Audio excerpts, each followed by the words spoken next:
जय हिंद एवरीवन, कैसे हो सभी लोग? बढ़िया एकदम। तो आज हम लोग लेक्चर नंबर 3 करने वाले हैं पीरियोडिक क्लासिफिकेशन ऑफ एलिमेंट की। और ये पीरियोडिक क्लासिफिकेशन ऑफ एलिमेंट्स का फाइनल लेक्चर होगा जिसमें सारी चीजें आपको मैं कंप्लीट तरीके से कराने वाला हूँ। तो मेक श्योर वीडियो लास्ट तक देखना और जो भी डाउट होगा आपको प्यारा सा चीज क्या करना है, उसको कमेंट कर देना है। जितना अच्छे से आप कमेंट करेंगे उतना अच्छे से मैं उसको वहां पे रिप्लाई कर दूंगा या फिर जैसी नीड होगी वैसा मैं आपको आंसर कर दूंगा। क्लियर? और वीडियो स्टार्ट करने से पहले जो बच्चे अभी तक हमारा टेलीग्राम ग्रुप नहीं ज्वाइन किए हैं यार, मेक श्योर कि ज्वाइन कर लो। सिंपल सा काम क्या करना है, आपको सर्च करना है रैंकर्स एनटीएससी। टेलीग्राम पे आपको ग्रुप मिल जाएगा। वहाँ बहुत ही बड़ी अच्छी फैमिली है हमारी यार, लगभग 3600 के आसपास हमारी फैमिली है वहाँ। ठीक है, ये पॉइंट नहीं लगाना चाहिए था मुझे। 3600 बच्चों की फैमिली हमारी, आप भी जुड़ सकते हैं, उस परिवार का सदस्य बन सकते हैं, चीजें सीख सकते हैं। जो भी चीजें आपको शेयर करनी है आप वहाँ शेयर कर सकते हो और अच्छे से हमारे साथ मिल के पढ़ाई कर सकते हो। क्लियर? अब जो बच्चे नए हैं इस चैनल पे, पहली बार अगर आप आए हो यार, तो आप देख सकते हो कि आपके लिए पूरी की पूरी प्लेलिस्ट रेडी कर दी गई है एनटीएससी से रिलेटेड। आप सारी चीजें वहां से पढ़ सकते हो, एक्सेप्ट बायो एंड सोशल के लिए थोड़ी बहुत चीजें लगभग चीजें की कर दी गई हैं। जितनी भी हेल्प की जा चुकी है वो सारी चीजें की जा चुकी हैं। ठीक है, बायो के लिए और भी चीजें आती रहेंगी। आप बस विश्वास रखिएगा कि आपकी चीजें सब कुछ टाइम से पहले आपको मिल जाएगी। बस आप एक होप के साथ हमारे साथ जुड़िए, पढ़ाई करिए। और अगर पर्सनली कनेक्शन बनाना चाहते हैं और पास से जुड़ना चाहते हैं तो आपके पास एक भाई ऑफर है ना, मतलब आपके पास एक रास्ता बोल सकते हैं, that is RM test series. आप इसमें जुड़ सकते हैं हमारे साथ। आपके लिए ये अभी आप जब इसको परचेस करने जाएंगे, ये 399 का है। अभी 26 तारीख तक अगर आप इसको लेते हैं, 26 सितंबर तक, और कोड अगर यूज करते हैं रैंकर्स का कोड, अगर आप कूपन कोड में रैंकर्स फिल कर देते हैं तो आपको वो 299 का ही पड़ेगा। तो मेक श्योर वो 26 तारीख तक आप जरूर ले लें। क्योंकि देखो जरूरी क्यों है यार कि आप चीजें पढ़ रहे हो तो पढ़ते पढ़ते अपने आप को टेस्ट भी करते रहो। क्योंकि आप राइट ट्रैक पे हो या फिर रॉन्ग पाथ पे हो, कहाँ हो, वो चीजें आपको अपने आप में चेक करनी चाहिए आपको। बिकॉज आप पढ़ाई करो, वो तो एक अलग बात है कि आप पढ़ाई कर रहे हो, किए जा रहे हो, बट आप लाई कहाँ कर रहे हो ये भी एक अलग तरीका है अपने आप को चेक करने का। तो मेक श्योर अपने आप को आप चेक भी करते रहे।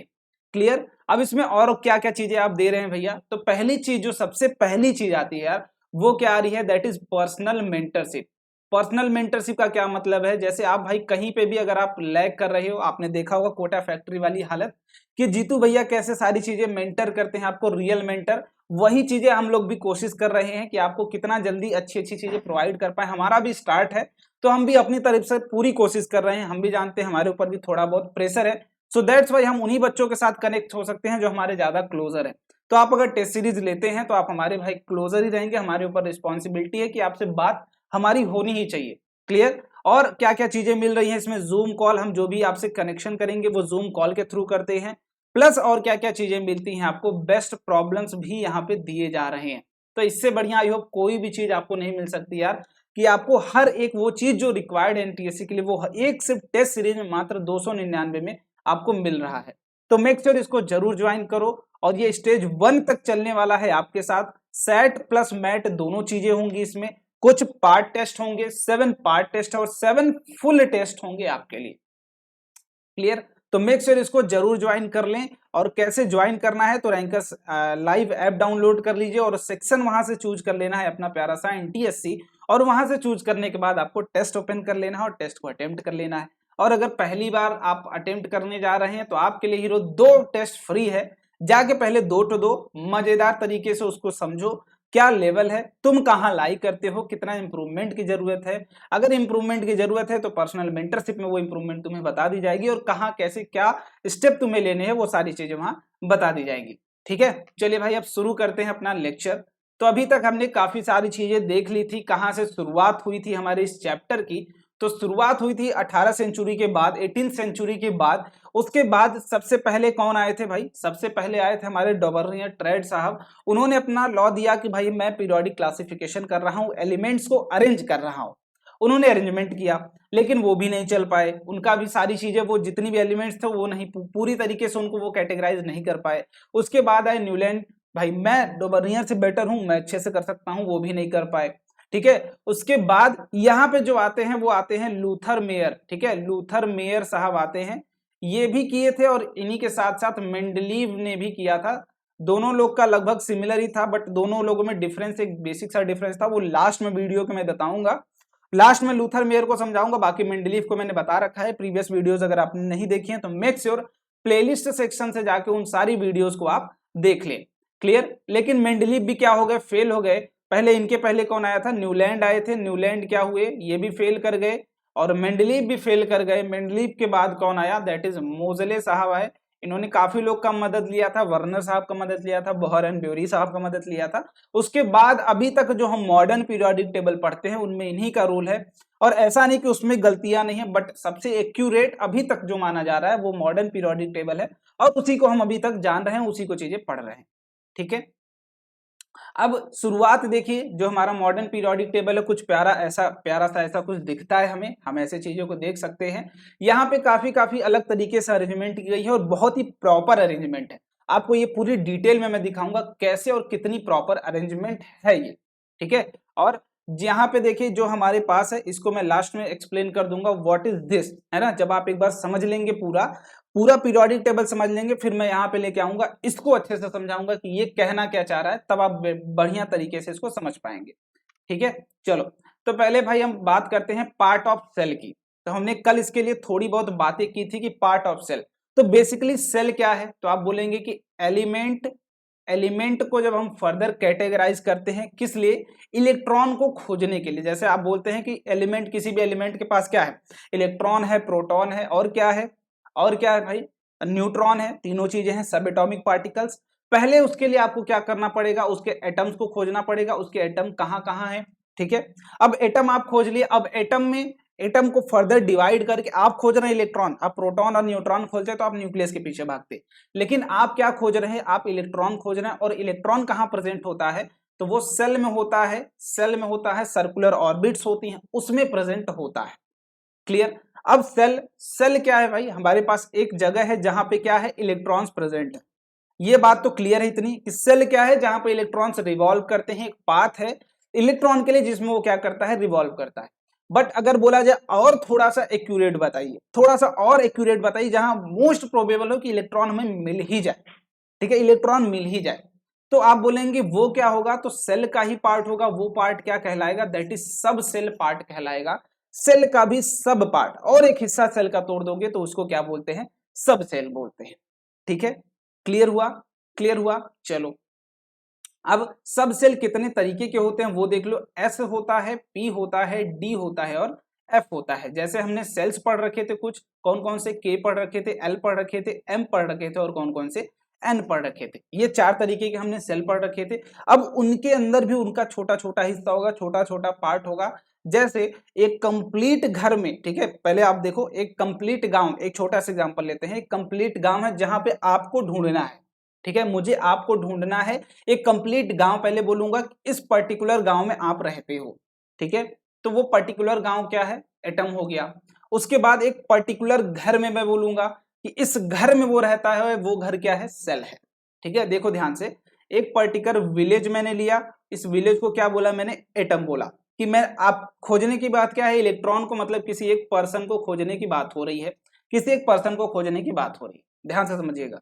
इसके बाद विलेज में मैंने बोला किसी एक पर्टिकुलर हाउस में वो क्या होंगे, रह रहे होंगे। कौन, हमारा हाउस को मैंने क्या बोल दिया, ये सेल बोल दिया कि इस पर्टिकुलर हाउस में वो पर्सन रहता होगा, इस पर्टिकुलर हाउस में वो पर्सन रहता होगा। तो आप बोलेंगे ठीक है, इस सेल में है, जो इलेक्ट्रॉन है इस एटम के सेल में होगा। ये तो मेरी बात डन है, वो मेरी बात वहां से भी डन है, यहां से भी डन है कि वो पर्सन उस घर में होगा या फिर वो इलेक्ट्रॉन उस सेल में होगा। अब बोलिए और एक्यूरेट बताओ जहां वो मुझे मिल ही जाए, और एक्यूरेट बताओ जहां वो मुझे मिल ही जाए। तो आप बोलेंगे कि वो कहां पे होगा, उस पर्टिकुलर रूम में होगा, किसी पर्टिकुलर कमरे में होगा, और वो कमरा क्या होगा, उस घर का ही पार्ट होगा। वैसे ये सब सेल क्या होगा, उस घर का ही पार्ट होगा। और मल्टीपल कमरे हो सकते हैं एक घर में, और एक गांव में मल्टीपल हाउस हो सकते हैं। वैसे ही एक एटम में मल्टीपल सेल्स हो सकती हैं, एक सेल्स में मल्टीपल सब सेल्स हो सकती हैं। तो वही एकदम सेम फिनोमिना अगर आप कनेक्ट कर पा रहे होंगे तो एकदम प्रॉपर तरीके से आप समझ जाएंगे। अगर आपने कनेक्ट कर लिया होगा तो, नहीं कनेक्ट कर पाओगे तो भूल जाओगे। तो कनेक्शन यहाँ जरूरी है कि हाउस, एक पर्टिकुलर गांव में मल्टीपल हाउस होंगे, मोर देन वन होंगे। वैसे ही एक एटम में मल्टीपल सेल्स होंगी, जहां पे क्या होंगे, डिफरेंट डिफरेंट पर्सन्स रह रहे होंगे, सेम पर्सन्स नहीं, डिफरेंट डिफरेंट पर्सन्स। अगर हम कैटेगरी छोड़ दें कि सिर्फ पर्सन बोले तो बहुत सारे पर्सन रह रहे होंगे अलग अलग घरों में। वैसे अलग अलग सेल्स में अलग अलग इलेक्ट्रॉन्स रहते होंगे। वैसे ही एक घर में अलग अलग कमरे भी हो सकते हैं, हो सकता है बहुत ज्यादा एक ही कमरा हो या फिर उससे ज्यादा कमरा हो, डिफरेंट तरीके का घर पे डिपेंड करता है। वैसे ही यहाँ पे किस पे डिपेंड करेगा, देखो अब यहाँ पे रूम है अगर, तो कितने, एक हाउस में कितने रूम है वो किस पे डिपेंड करेगा भाई, रहने वाले पर्सन्स पे डिपेंड करेगा, कितने पर्सन रहते हैं। वैसे ही सब सेल भी किस पे डिपेंड करेगा, सब सेल पे डिपेंड करता है किससे, नंबर ऑफ इलेक्ट्रॉन्स पे, कि कितने सब सेल्स प्रेजेंट होंगे एक किसी सेल में। ये किस पे डिपेंड करता है, ये हमारा प्यारा सा डिपेंड करता है किस पे, नंबर ऑफ इलेक्ट्रॉन्स पे। ठीक है, अब जैसे एक घर में 4 आदमी हैं तो भाई अगर चारों का परिवार है तो चारों अलग अलग अपना कमरा बनवाएंगे, अपना अलग अलग परिवार लेके रहेंगे। वैसे ही अगर एक सेल में 4 इलेक्ट्रॉन है, ठीक है, 4 इलेक्ट्रॉन है तो हो सकता है उसके सब सेल उसके अकॉर्डिंग होंगे, किस सेल में कितने कम इलेक्ट्रॉन्स आ सकते हैं उस अकॉर्डिंग। पहले हम कैपेसिटी देखेंगे कि सब सेल्स की कैपेसिटी कितनी है एसपीडीएफ की, उसके बाद हम समझेंगे कि एक सेल में कितने सब सेल्स प्रेजेंट हो सकते हैं। ठीक है, अब अगर देखें के, तो के एक क्या है, यहाँ पे देखो ध्यान से, के क्या है एक, अगर के की मैं बात बोलूंगा आपसे तो के क्या है, एक घर है। घर में कितने कमरे हो सकते हैं, 4 तरीके के, एस पी डी और एफ, 4 तरीके के कमरे हो सकते हैं, बट आपको यहाँ पे मिलेगा सिर्फ एस ही मिलेगा। 4 तरीके के हो सकते हैं। वैसे एल में अगर आप बोलेंगे तो यहाँ पे एस पी डी और एफ हो सकते हैं। वैसे ही एम में भी क्या हो सकता है, एस पी डी एफ, यहाँ पे भी क्या हो सकता है, एस पी डी एफ। ठीक है, तो ये चारों तरीके से कमरे हो सकते हैं। अब हम डिपेंड करेगा कौन सा सेल प्रेजेंट है, ये किस पे डिपेंड करेगा, नंबर ऑफ इलेक्ट्रॉन्स पे। ठीक है, ये किस पे डिपेंड करेगा, नंबर ऑफ इलेक्ट्रॉन्स पे, कि भाई एस में अगर 2 इलेक्ट्रॉन भर रहे हैं या 3 इलेक्ट्रॉन भर रहे हैं, वो आगे दिखाऊंगा मैं, कितना इलेक्ट्रॉन भर सकते हैं, जितना इलेक्ट्रॉन आप भर सकते हैं बस वही सेल प्रेजेंट होगा। अगर एस कंप्लीट होगा, ये ऑर्डर है कि एस के बाद ही पी आएगा, पी के बाद डी आएगा, बिकॉज ये एनर्जी का लेवल होता है कि आप पहले मिनिमम एनर्जी को भरते हैं फिर आप मैक्सिमम की तरफ जाते हैं। ठीक है, तो यहाँ पे आते हैं, समझते हैं, एस को पहले समझते हैं, उसके बाद पी को समझते हैं, फिर डी को। तो एस सब सेल की बात करेंगे तो इसमें जो मैक्सिमम इलेक्ट्रॉन आप भर सकते हैं, मैक्सिमम इलेक्ट्रॉन, वो नंबर ऑफ मैक्सिमम इलेक्ट्रॉन क्या हो सकता है, वो प्यारा सा इलेक्ट्रॉन है 2 इलेक्ट्रॉन। मतलब एस सब सेल में आप सिर्फ 2 इलेक्ट्रॉन भर सकते हैं। जैसे ही ये फिल हो जाएगा, जैसे ही ये फिल हो जाएगा, जैसे ही एस वाला फिल हो जाएगा, आप कहां जाएंगे, पी की तरफ आप मूव कर जाएंगे, पी को भरने के लिए चले जाएंगे। एस फिल हो गया, हम अब क्या करेंगे, पी को भरेंगे। और पी में कितने मैक्सिमम इलेक्ट्रॉन्स आ सकते हैं, तो पी में मैक्सिमम इलेक्ट्रॉन्स आ सकते हैं 6 इलेक्ट्रॉन पी में आ सकते हैं। पहले एस को भरा, एस सब सेल को 2 इलेक्ट्रॉन फिल हो गया। अब हमें अगर तीसरा इलेक्ट्रॉन हमारे पास है तो हम कहां भरेंगे, एस के बाद पी में भरेंगे। ठीक है, अब पी भी भर गया। मान लो अब हमारे पास 9 इलेक्ट्रॉन है, कोई एलिमेंट हमने चूज किया है जिसके पास 9 इलेक्ट्रॉन है, तो 2 मैंने एस में भर दिया, फिर 6 क्या किया मैंने, पी में भर दिया, और पी के बाद क्या किया, डी में। फिर डी की बात आ गई, अब डी में कितने इलेक्ट्रॉन आ सकते हैं, मैक्सिमम इलेक्ट्रॉन अगर आप बात करेंगे तो डी में कितना आएगा, 10 इलेक्ट्रॉन आ सकता है डी में। तो आप क्या करेंगे, 10 इलेक्ट्रॉन डी में भर देंगे। क्लियर, आप 10 इलेक्ट्रॉन क्या कर सकते हैं, डी में फिल कर सकते हैं, तो आप 10 इलेक्ट्रॉन डी में भरेंगे। इसके बाद क्या आएगा, एफ आएगा, एफ सब सेल, इसमें कितने इलेक्ट्रॉन आप मैक्सिमम भर सकते हैं, 14 इलेक्ट्रॉन इसमें भर सकते हैं। तो टोटल नंबर ऑफ इलेक्ट्रॉन 2 6 2 8, ठीक है, 18 plus 14 that is 32 electrons total आप कहां भर सकते हैं, एसपीडीएफ में भर सकते हैं। इसके बाद भी मल्टीपल आपके आते जाएंगे, वो बात अलग। ठीक है, क्लियर है। मतलब अगर एक किसी बात करेंगे तो आप 32 इलेक्ट्रॉन भर सकते हैं, बट हर सेल के लिए ये बदलता जाएगा। अब देखिएगा ध्यान से कि आपको दिखाना कैसे, अगर के सेल की बात करेंगे, आप के सेल की बात करेंगे तो हर सेल को दिखाने के लिए इसको तरीका क्या है कि हर सब सेल के लिए पहले एन लिखेंगे और यहाँ पे क्या लिखेंगे, number of electrons, that is 1 या 2 आप भर सकते हैं एस के लिए। ठीक है, अब ऐसे ही अगर एम के लिए आते हैं, आप एम सेल के लिए आएंगे, एम सेल के लिए आएंगे तो एन एस 1 या 2 भर सकते हैं। फिर आप क्या आएंगे, एनपी 1 से 6 तक वेरी कर सकता है। ठीक है, के सेल के लिए क्या करेंगे, आप ये तरीका अपनाएंगे, लेकिन पहले आपको क्या करना पड़ेगा, पहले आप जब भी भरेंगे NS12, अब देखो यहां से ये पहले, अब जिसको मैं अच्छे समझाते हुए चलता हूं। ठीक है, हर चीज के पहले आप एन जरूर लगाएंगे। एन क्या डिनोट करता है कि वो किस सेल में भरा हुआ है। जैसे यहाँ पे देखो, यहाँ पे मैं थोड़ा सा हटा के देखता हूँ, के सेल के लिए एन की वैल्यू क्या होती है, 1 होती है। तो आप जब भी लिखेंगे के सेल के लिए तो 1s लिखेंगे, 1s, ये 1 इलेक्ट्रॉन हो सकता है या 2 इलेक्ट्रॉन, ये प्रेजेंट किसके ऊपर है। यहाँ पे जो आप दिखाते हैं वो क्या है, फिलिंग इलेक्ट्रॉन, कितने इलेक्ट्रॉन आपने उस सब सेल में फिल किया है। ठीक है, कितने इलेक्ट्रॉन आपने क्या किया उस सब सेल में फिल किया है। वैसे ही m के लिए क्या होगा, n इज इक्वल टू 2। तो आप पहले क्या करेंगे, पहले सेल को भरेंगे, k वाले को भरेंगे। जैसे हम k को जब भर लेते हैं तभी m पे जाते हैं, वैसे ही अब क्या हो गया, k वाला फिल हो गया 1s2। अब इसके पास क्या आएगा 2s। ये तो हो गया भाई क्या, k वाला, k फिल हो गया। अब हम कहाँ चल रहे हैं, m पे चल रहे हैं। m के लिए पहले n आप पहले लिखेंगे n s, फिर 1 या 2, फिर n। आप ये तरीका है दिखाने का, np यहाँ पे क्या भरेंगे, नंबर ऑफ इलेक्ट्रॉन्स भरेंगे। nd यहाँ पे क्या करेंगे, नंबर ऑफ इलेक्ट्रॉन्स भरेंगे। nf यहाँ पे क्या करेंगे, नंबर ऑफ इलेक्ट्रॉन्स। और n किस पे डिपेंड करता है, ये n डिपेंड करता है सेल पे कि आप किस सेल में भर रहे हैं। तो n क्या है, is equal to 2 for m shell, और के एल एम एन होता है ना, हाँ के एल होगा ये, सॉरी ठीक है, ये एल होगा, माई मिस्टेक, ये एल होगा। L is equal to N is equal to 2 होगा एल के लिए। तो ये 2s, अब जितने इलेक्ट्रॉन है यहाँ पे फिल कर दो, और अगर s भर गया तो 2p, ठीक है 2p, बस ये हो गया। अब इसके बाद जो भी इलेक्ट्रॉन्स आएंगे जितने भी, वो किस में आएंगे, दैट इज आएंगे आपके m वाले में। बिकॉज k के पास कितने इलेक्ट्रॉन होते हैं, मैक्सिमम 2 इलेक्ट्रॉन होते हैं। इसमें कितने इलेक्ट्रॉन आते हैं, 8 इलेक्ट्रॉन होते हैं।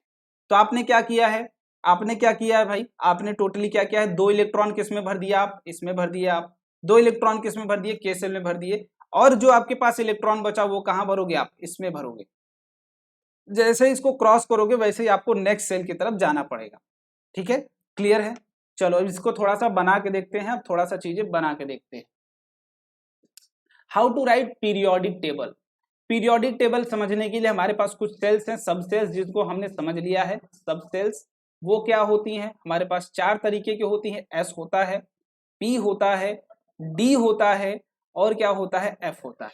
अब मैं इलेक्ट्रॉनिक कॉन्फ़िगरेशन करके दिखाऊंगा तो आपको ज्यादा तरीके से समझ में आएगा। अब इसको समझने के लिए पहले आपको कुछ चीजें समझनी होंगी। ये पीरियोडिक टेबल है, ये देखिएगा पीरियोडिक टेबल इस तरीके से आपका बेसिक अरेंजमेंट। मैं नीचे यहाँ हो, मैं पिक करके लाया हूँ, हाँ पिक करके मैं नीचे लाया हूँ। तो इसको समझ लो पहले, यहां से समझ लेते हैं इस पे। ये वाला जो कॉलम आपको दिख रहा होगा, मैं इसको दिखा रहा हूं, फिर इसको ऊपर अभी एक्सप्लेन करूंगा कि ऐसा क्यों है। ये रहा ये कॉलम, इस कॉलम को हम क्या बोलते हैं, इस कॉलम को बोलते हैं एस ब्लॉक। एस ब्लॉक कहने का क्या मतलब है कि यहाँ पे जितने भी एलिमेंट्स आप लाओगे, जितने भी एलिमेंट्स यहाँ लाओगे, उनका उनका आउटर मोस्ट सेल जो होगा, आउटर मोस्ट सब सेल जो होगी, आउटर मोस्ट सब सेल जो होगी वो क्या होगी, एस होगी। जहां पे भी किसी भी ब्लॉक की बात की, ठीक है। अब इसके बाद ये जो आपको ब्लॉक दिख रहा है, दूसरा ब्लॉक यहां से यहां तक, अभी मैं दिखाऊंगा ये क्यों है, आप उसके लिए एकदम रिलैक्स हो जाइए क्योंकि मैं सारी चीजें यहां समझाऊंगा। इस ब्लॉक को क्या बोलते हैं, इसे बोलते हैं पी ब्लॉक।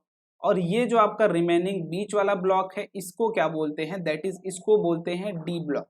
अब ये दिखाने का क्या मतलब है, डी ब्लॉक कहने का क्या मतलब है, अगर आप ध्यान से समझेंगे, डी ब्लॉक कह रहा हूं मैं, मतलब आउटर मोस्ट जो सबसेल होगा वो क्या होगा, डी होगा। और ये जो नीचे दिख रहा है ये क्या है, एफ ब्लॉक है। इसका क्या मतलब, इसका जो आउटर मोस्ट कॉन्फ़िगरेशन आप करोगे तो आउटर मोस्ट सबसेल जो होगी वो क्या होगी, एफ होगी। मतलब जो आउटर मोस्ट पे इलेक्ट्रॉन भरा होगा वो क्या होगा, एफ होगा। क्लियर। तो ये कुछ तरीके के हैं। अब देखते हैं हम कैसे यहाँ पे ग्राफ बनाते हैं, कैसे सारी चीजें करते हैं। ये कुछ हमारा बेसिक फंडा था, ये ऐसे, फिर इसके बाद ऐसे यहाँ पे ऊपर गए आप, और ये नीचे तक ले आए। मैं इसको इरेज कर दूंगा बिकॉज मुझे नीचे ट्रांजिशन वो लेंथेनाइड और एक्टोनाइड को भी दिखाना है। यहाँ पे ये रहा, और ये नीचे कुछ इस तरीके से आपको शेप रहा। ठीक है, अब आपको पता है भाई दैट इज पीरियड क्या होगा, दैट इज ये आपका 7 ही होंगे। 7 जो हॉरिजॉन्टल कॉलम होंगे वो कितने होंगे, 7 होंगे। ठीक है, हॉरिजॉन्टल कॉलम कितने होंगे, 7 होंगे। ये तो क्लियर है सब में, ये तो क्लियर है सब में, बहुत बढ़िया। अब यहाँ पे बात करते हैं भैया कि ये कॉलम जो आप ग्रुप बनाते हो, ये ग्रुप किस अकॉर्डिंग आता है, तो ध्यान से समझिएगा, ध्यान से समझिएगा। एस में कितने इलेक्ट्रॉन आप भर सकते हैं, तो बोलेंगे एस में 2 इलेक्ट्रॉन भर सकता हूं मैं। तो एस के लिए जितना भी पार्ट है, ये क्या है, एस वाला पार्ट है, ये क्या है, पी वाला पार्ट है। तो एस में कितने इलेक्ट्रॉन भर सकते हो, 2, और जितने इलेक्ट्रॉन भर सकते हैं वही क्या है, नंबर ऑफ ग्रुप्स होता है। एस या पी डी एफ कोई भी ब्लॉक बात करोगे, जितने इलेक्ट्रॉन भर सकते हो। यहाँ पे क्या आएगा, यहाँ पे क्या आएगा, NS1 आएगा, यहाँ पे क्या आएगा, NS2 आएगा। तो एस में 2 इलेक्ट्रॉन भर सकते हो। तो एस के लिए कितना ग्रुप होगा, 2 ग्रुप होगा, 2 ग्रुप होगा। एस में कितना ग्रुप भर सकते हो, ये क्या है, एस ब्लॉक है, ये क्या है, डी ब्लॉक है। अब डी की बात करेंगे तो डी में आप कितने इलेक्ट्रॉन्स भर सकते हैं, दैट इज 10 इलेक्ट्रॉन भर सकते हैं। और पी में कितने इलेक्ट्रॉन भर सकते हैं, 6 इलेक्ट्रॉन आप भर सकते हैं। क्लियर, मतलब ये क्या है, हमारा पी ब्लॉक है, तो इसमें कितने आप ग्रुप बना सकते हैं, ये 1 हो गया, ये क्या हो गया 2 हो गया, ये 3 हो गया, और ये क्या हो गया 4 हो गया, और एक और आई होप एक और चाहिए यहाँ पे, दैट इज ये 6 हो गया। ये क्यों कर रहे हो, बिकॉज आपको 6 इलेक्ट्रॉन भरने हैं। तो आप इलेक्ट्रॉन कैसे भरते हो, लेफ्ट टू राइट जब चलते हो तो हर एक एलिमेंट में आप भरते हो। रिस्टार्ट यहाँ से हो रहा है, तो यहाँ पे क्या होगा Np1 होगा, ये Np2 होगा, ये Np3 होगा। इस तरीके से आपको अरेंजमेंट्स मिलेंगे। और एक बात पता है भाई कि जितने भी वर्टिकल कॉलम होंगे, जितने भी ग्रुप होंगे, आप हर ग्रुप में ऊपर से नीचे तक अगर आते हैं तो same number of electronic configuration, same electronic configuration her element के लिए आपको मिलेगा, वो डिफरेंट नहीं होने वाला। तो वैसे ही पी के लिए कितने इलेक्ट्रॉन भर सकते हो, 6 इलेक्ट्रॉन। तो ग्रुप भी कितने होंगे पी के, 6 होंगे, मतलब 6 बार आप वेरी करा सकते हो। जैसे ही पी भर जाएगा आपको फिर से कहाँ आना पड़ता है, एस की तरफ आना पड़ता है। अगर डी की बात करोगे, डी भर जाएगा तो फिर से आप कहाँ जाओगे, एस की तरफ जाओगे। वो डिपेंड करता है सेल्स के ऊपर। तो डी में कितने इलेक्ट्रॉन भर सकते हैं, 10 इलेक्ट्रॉन, और एफ में कितने भर सकते हो, 14 इलेक्ट्रॉन। तो डी में टोटल कॉलम कितने करेंगे आप, तो टोटल कॉलम डी में होगा 10, 3 1 2 3 4 5 6 7 8 और ये 9 और एक 10, ठीक है 10 हो चुके हैं। तो डी में टोटल कितने पार्ट होते हैं, 10 पार्ट होते हैं। ये बात अब से याद होनी चाहिए तुम्हें कि कितने इलेक्ट्रॉन एस में भर सकते हो, 2 इलेक्ट्रॉन। यहाँ पे क्या लिखोगे आप, Nd1 लिखोगे, इस पे क्या लिखोगे Nd2 लिखोगे, इसमें क्या लिखोगे Nd3 लिखोगे, इसमें क्या लिखोगे Nd4 लिखोगे। वैसे यहाँ पे क्या लिखोगे Nd10, मतलब डी अब क्या हो गया, फिल हो चुका है। डी में फर्दर हम नहीं भर सकते हैं, ठीक है। स्टार्टिंग से 1 इलेक्ट्रॉन भरते हैं, 2 electron, 3 electron, 4 electron, 5 electron, 6 electron, 7 electron, 8 electron, 9 electron और 10 इलेक्ट्रॉन। बेसिकली ये जो एफ ब्लॉक आपको दिख रहा है, ये क्या है, एफ ब्लॉक है। ये भी हम डी के ही बीच में से उठाते हैं, इधर ही से आप उठाते हो, वो आपको बाद में बता दिया जाएगा क्यों उठाते हैं। ये 11th का पोर्शन है, आपसे यहाँ नहीं पूछा जाएगा। बस एक सीरीज को बोलते हैं लेंथेनॉइड सीरीज, एक को बोलते हैं एक्टिनॉइड सीरीज, क्योंकि इनकी प्रॉपर्टीज डिफरेंट होती है उन दोनों से जो भी आप ग्रुप में है। So that's why different properties की वजह से हम इन्हें अलग रखते हैं। अब इसमें कितना ग्रुप होगा, तो बोलेंगे भैया 14 इलेक्ट्रॉन भर सकते हैं। मतलब हर ग्रुप में आप अलग अलग, हर ग्रुप के मतलब इलेक्ट्रॉन कैसे भरते हो आप, ग्रुप वाइज ग्रुप, ठीक है। एक ग्रुप में 1 इलेक्ट्रॉन, फिर अगला इलेक्ट्रॉन नेक्स्ट ग्रुप में भरेंगे, फिर अगला इलेक्ट्रॉन नेक्स्ट ग्रुप में और अगला इलेक्ट्रॉन नेक्स्ट ग्रुप में। तो वैसे ही एफ के लिए टोटल कितने इलेक्ट्रॉन होंगे, बोलेंगे 14। तो ये कितने पार्ट करोगे आप, इसके 14 पार्ट करोगे, 1 2 3 4 5 6 7 8 9 10 11 12 13 और 14, ठीक है। ये आप देख लेना, वो थोड़ा बहुत इधर उधर हो जाता है। तो ये 14 पार्ट है टोटल। मतलब एफ में कितने ग्रुप होंगे, तो आप याद कर लेंगे कितने ग्रुप, 14 ग्रुप। कैसे पता, नंबर ऑफ इलेक्ट्रॉन्स आप 14 ही भर सकते हैं, उसके बाद उसमें मैक्सिमम नहीं भर सकते हैं आप। क्लियर है, क्लियर है। चलिए अब बात करते हैं यहाँ पे जो ग्रुप नंबर 1 है उन्हें हम क्या बोलते हैं, अल्कली मेटल बोलते हैं, अल्कली मेटल बोलते हैं। इसके बाद जो ग्रुप नंबर 2 है उन्हें क्या बोलते हैं, अल्कलाइन अर्थ मेटल बोलते हैं, अल्कलाइन अर्थ मेटल बोलते हैं, ठीक है, अल्कलाइन अर्थ मेटल बोलते हैं। और जो डी ब्लॉक है उसे ट्रांजिशन मेटल बोलते हैं, दैट इज ट्रांजिशन मेथड बोलते हैं, ट्रांजिशन मेटल, ठीक है, ट्रांजिशन मेटल। और आई होप मैंने मेटल्स और नॉन मेटल्स में बताया था कि कहाँ वो लाई करते हैं, आपके मेटल्स कहाँ लाई करते हैं, नॉन मेटल्स कहाँ लाई करते हैं और मेटलॉइड्स कहाँ लाई करते हैं। ये कुछ मैंने सीक्वेंस यहाँ पे बताया था कि इस तरीके से कुछ बन के आता है। जो इसके बाद क्या होता है, दैट इज इधर मेटल्स लाई करते हैं, इधर नॉन मेटल्स, आगे मैं दिखा दूंगा पीरियोडिक टेबल में, ठीक है, पीरियोडिक टेबल में दिखा दूंगा इसको। तो यहाँ तक ये बात रही। अब अगर आपसे बोला जाए कि कोई भी एलिमेंट मैं दूं आपको, तो आप क्या उसका इलेक्ट्रॉनिक कॉन्फ़िगरेशन करके ये पता लगा सकते हैं कि कहाँ वो लाई करेगा, कि कहाँ वो लाई करेगा, ये पता लगा सकते हैं।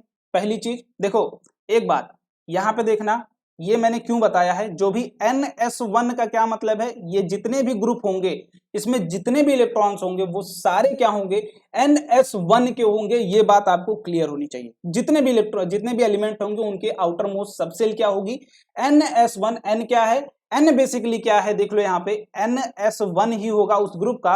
और N क्या डिनोट करेगा, पीरियड को डिनोट करेगा, आप कौन से पीरियड में भर रहे हो, ठीक है, पीरियड को डिनोट करेगा। या फिर N को बोल सकते हैं सेल को डिनोट करता है, सेल या फिर पीरियड, ठीक है, क्लियर है। N इज इक्वल टू 1 मतलब क्या है, फर्स्ट पीरियड में होगा और कौन सा सेल होगा, दैट इज K सेल होगा, ठीक है, कौन सा पीरियड होगा, फर्स्ट पीरियड होगा, के सेल होगा। एन क्या डिनोट कर रहा है, पीरियड को डिनोट कर रहा है, और जो आउटर मोस्ट जो इलेक्ट्रॉन भरे हो आप NS1, ये क्या डिनोट कर रहा है, वो ग्रुप को डिनोट कर रहा है। आपको बस ध्यान क्या रखना है कि शुरुआत कहां से हो रही है, यहां से शुरू हो रही है, और खत्म कहां हो रहा है, यहां पे हो रहा है। पी, अगर पी की शुरुआत कहां से होगी, ये ऊंचाई वाले से शुरू होगी, और डी की कहां से शुरुआत होगी, तो शुरू से 2 ग्रुप के बाद डी की शुरुआत होगी। और एफ के लिए अगर कहीं F1 आ जाए तो आप उसको कहां फिल करेंगे, यहां पे फिल करेंगे। अब एग्जाम्पल की बात करते हैं, चलिए सोडियम की बात कर लेते हैं। सोडियम का एग्जाम्पल लेके मैं यहाँ पे दिखाता हूँ, नीचे फिल करते हुए चलूंगा। नीचे यहाँ पे मैं टेबल लेके आया हूँ, तो यहाँ पे सोडियम भी क्या होता है। अब इलेक्ट्रॉनिक कॉन्फ़िगरेशन करने के लिए पहले क्या लिखना होगा आपको, एटॉमिक नंबर लिखना होगा, that is number of electrons समझने होंगे, कितने नंबर ऑफ इलेक्ट्रॉन्स है, 11 इलेक्ट्रॉन्स है, तो आप के और क्या लिखेंगे, एल एम, ये लिख लीजिए, ये आपके पास सेल है ना, एन लिख लीजिए। तो इसका इलेक्ट्रॉनिक कॉन्फ़िगरेशन पहले करते थे 2, 8 और 1, ठीक है, 2, 8 और 1। अब देखो सीख भी लेना यहाँ पे कैसे आप सब सेल्स में भरते हो इलेक्ट्रॉन, ये भी भर ले, चेक कर लेना। तो आप पहले क्या लिखोगे, के सेल के लिए एन की वैल्यू क्या होती है, 1 होती है, तो आप क्या लिखेंगे 1s, और के सेल में कितने इलेक्ट्रॉन है, 2, और एस में कितना जा सकता है, मैक्सिमम 2। तो ये रहा के के लिए, ये 1 क्या डिनोट कर रहा है, के सेल को डिनोट कर रहा है। क्लियर, के सेल में पहले आप भरे हैं। अब के सेल कंप्लीट हो गया, आप कहां जाएंगे, एल में जाएंगे। के सेल कंप्लीट हो गया, आप कहां जाएंगे, एल में जाएंगे, और हर सेल के पास अपना अपना सब सेल है, ये तो आपको क्लियर है। अब एल में भी कहां से शुरुआत करोगे, एस से ही शुरुआत करोगे, बिकॉज के तो अपना एक मकान था, उसके पास अलग कमरा था, वैसे ही एक दूसरा मकान लोगे तो कमरे तो वहीं से स्टार्ट होंगे, तो यहां पे भी वहीं से शुरुआत होगी। और एल के लिए एन की वैल्यू क्या होती है, एन इज इक्वल टू 2 होता है क्या, बिल्कुल। तो यहाँ पे 2s, अब इसके पास 8 इलेक्ट्रॉन है, इसके पास कितना इलेक्ट्रॉन है, 8 इलेक्ट्रॉन है, इसमें 2 भरोगे, s में 2 इलेक्ट्रॉन आएगा, इसके बाद फिर 2p आएगा, और p कितना इलेक्ट्रॉन भर सकता है, 6 इलेक्ट्रॉन भर सकता है। कितना इलेक्ट्रॉन भर सकता है, 6 इलेक्ट्रॉन भर सकता है। क्लियर, मतलब k में कौन सा सेल आएगा, k में हमेशा s सब सेल आती है, l में कौन सी सब सेल आती है, s और p आती है, m में कौन सी आएगी, s, p और d आएगी। क्लियर है। अब एल सेल भी हो चुकी है कंप्लीट, अब हम कहा जाएंगे, एम पे जाएंगे, तो एम के लिए एन की वैल्यू क्या होती है, 3 होती है। अब फिर से ये क्या रहा, के भर गया, ये क्या था, एल भर गया। अब क्या चलेंगे, एम पे चलेंगे, तो एम की भी शुरुआत कहां से होगी, शुरुआत हमेशा कहां से होगी, शुरुआत हमेशा होगी कहां से, एस से ही होगी। अब एन की वैल्यू 3 है, और एस की वैल्यू क्या है, एस, अब कितने इलेक्ट्रॉन है एम में, दैट इज 1। तो ये क्या रहा, 3s1, क्या रहा, 3s1। Clear, clear. अब देखो यहां से समझना क्या है तुम्हें, ये 3 क्या बता रहा है, ये 3 बता रहा है पीरियड, ठीक है, नंबर ऑफ पीरियड, नंबर किस पीरियड में होगा ये एलिमेंट, ठीक है, पीरियड। और ये S1 क्या बता रहा है, ग्रुप नंबर बता रहा है, S1 क्या बता रहा है, ग्रुप नंबर। मतलब ये क्या बता रहा है, ब्लॉक बता रहा है, S क्या बता रहा है, ब्लॉक बता रहा है। आपको बस इलेक्ट्रॉनिक कॉन्फ़िगरेशन करना है, आपको बाकी पूरी चीज पता चल जाएगी, आपको फिल कहाँ करना है। बस ब्लॉक समझ लो कि एस ब्लॉक ये था, डी ब्लॉक था, ये पी ब्लॉक था, और उसके बाद क्या था, एफ ब्लॉक था, वो पूरा समझ लिए। अब इसके बाद इलेक्ट्रॉनिक कॉन्फ़िगरेशन कर दो, आउटर मोस्ट जो सबसेल होगी उसको पिक कर लो, और चेक कर लो वो एलिमेंट कहाँ भरना है तुम्हें, वो एलिमेंट कहाँ भरना है। तो ये नंबर ऑफ पीरियड देखो, यहाँ से नंबर ऑफ पीरियड क्या है, 3 है, मतलब काउंट करो, ये फर्स्ट पीरियड है, ये सेकेंड पीरियड है, और ये क्या है, थर्ड पीरियड है, ठीक है। मतलब इसी पीरियड में कहीं पे भी एलिमेंट लाई कर सकता है। लेकिन एस ब्लॉक क्या है, ये 2 रोज ही क्या होती हैं आपकी, 2 जो कॉलम है वही क्या होती है, एस ब्लॉक होती है, तो वही भर सकते हो। और ये ब्लॉक एस क्या बता रहा है, ब्लॉक बता रहा है, और ये 1 क्या बता रहा है, दैट इज कि फर्स्ट ग्रुप में होगा। तो ये सोडियम कहां लाई करेगा, यहां लाई करेगा, दैट इज थर्ड पीरियड में होगा, फर्स्ट ग्रुप में होगा। समझ में आया, समझ में आया। अब यहां से चलिए मैग्नीशियम का एग्जांपल लेके देख लो, आप मैग्नीशियम का लेके देख लो। वैसे पेज तो आई होप नहीं बचा अपने पास, बट मैग्नीशियम का यहाँ पे एग्जांपल लेके दिखा देता हूं मैं। ये मैग्नीशियम ले रहा हूं मैं, 12 इलेक्ट्रॉन, तो ये 1s2 2s2 2p6 और 3s2। क्लियर, 3s2 क्लियर है, क्लियर है। चलिए अब यहाँ पे आइए, यहाँ पे आइए। अब आपके पास क्या था, लास्ट वाले को पिक कर लीजिए, लास्ट वाला क्या था, सबसेल 3s2। तो 3 क्या बता रहा है, पीरियड का नंबर, ब्लॉक क्या, s क्या बता रहा है, ब्लॉक बता रहा है, और 2 क्या बता रहा है, ग्रुप नंबर बता रहा है। तो ग्रुप नंबर क्या है 2 है, पीरियड नंबर 3 है, मतलब इसमें जाएगा और ग्रुप नंबर 2 में आएगा। तो यहाँ क्या आ जाएगा, सोडियम के बाद मैग्नीशियम हो जाएगा, सोडियम के बाद क्या आ जाएगा, मैग्नीशियम आ जाएगा। Clear, clear. वैसा ही अगर P के लिए बोला जाएगा तो P के लिए 1 की जो इलेक्ट्रॉन की वैल्यू 1 से यहाँ, 2 यहाँ, 3 यहाँ और 4 यहाँ, 5 यहाँ और 6 यहाँ।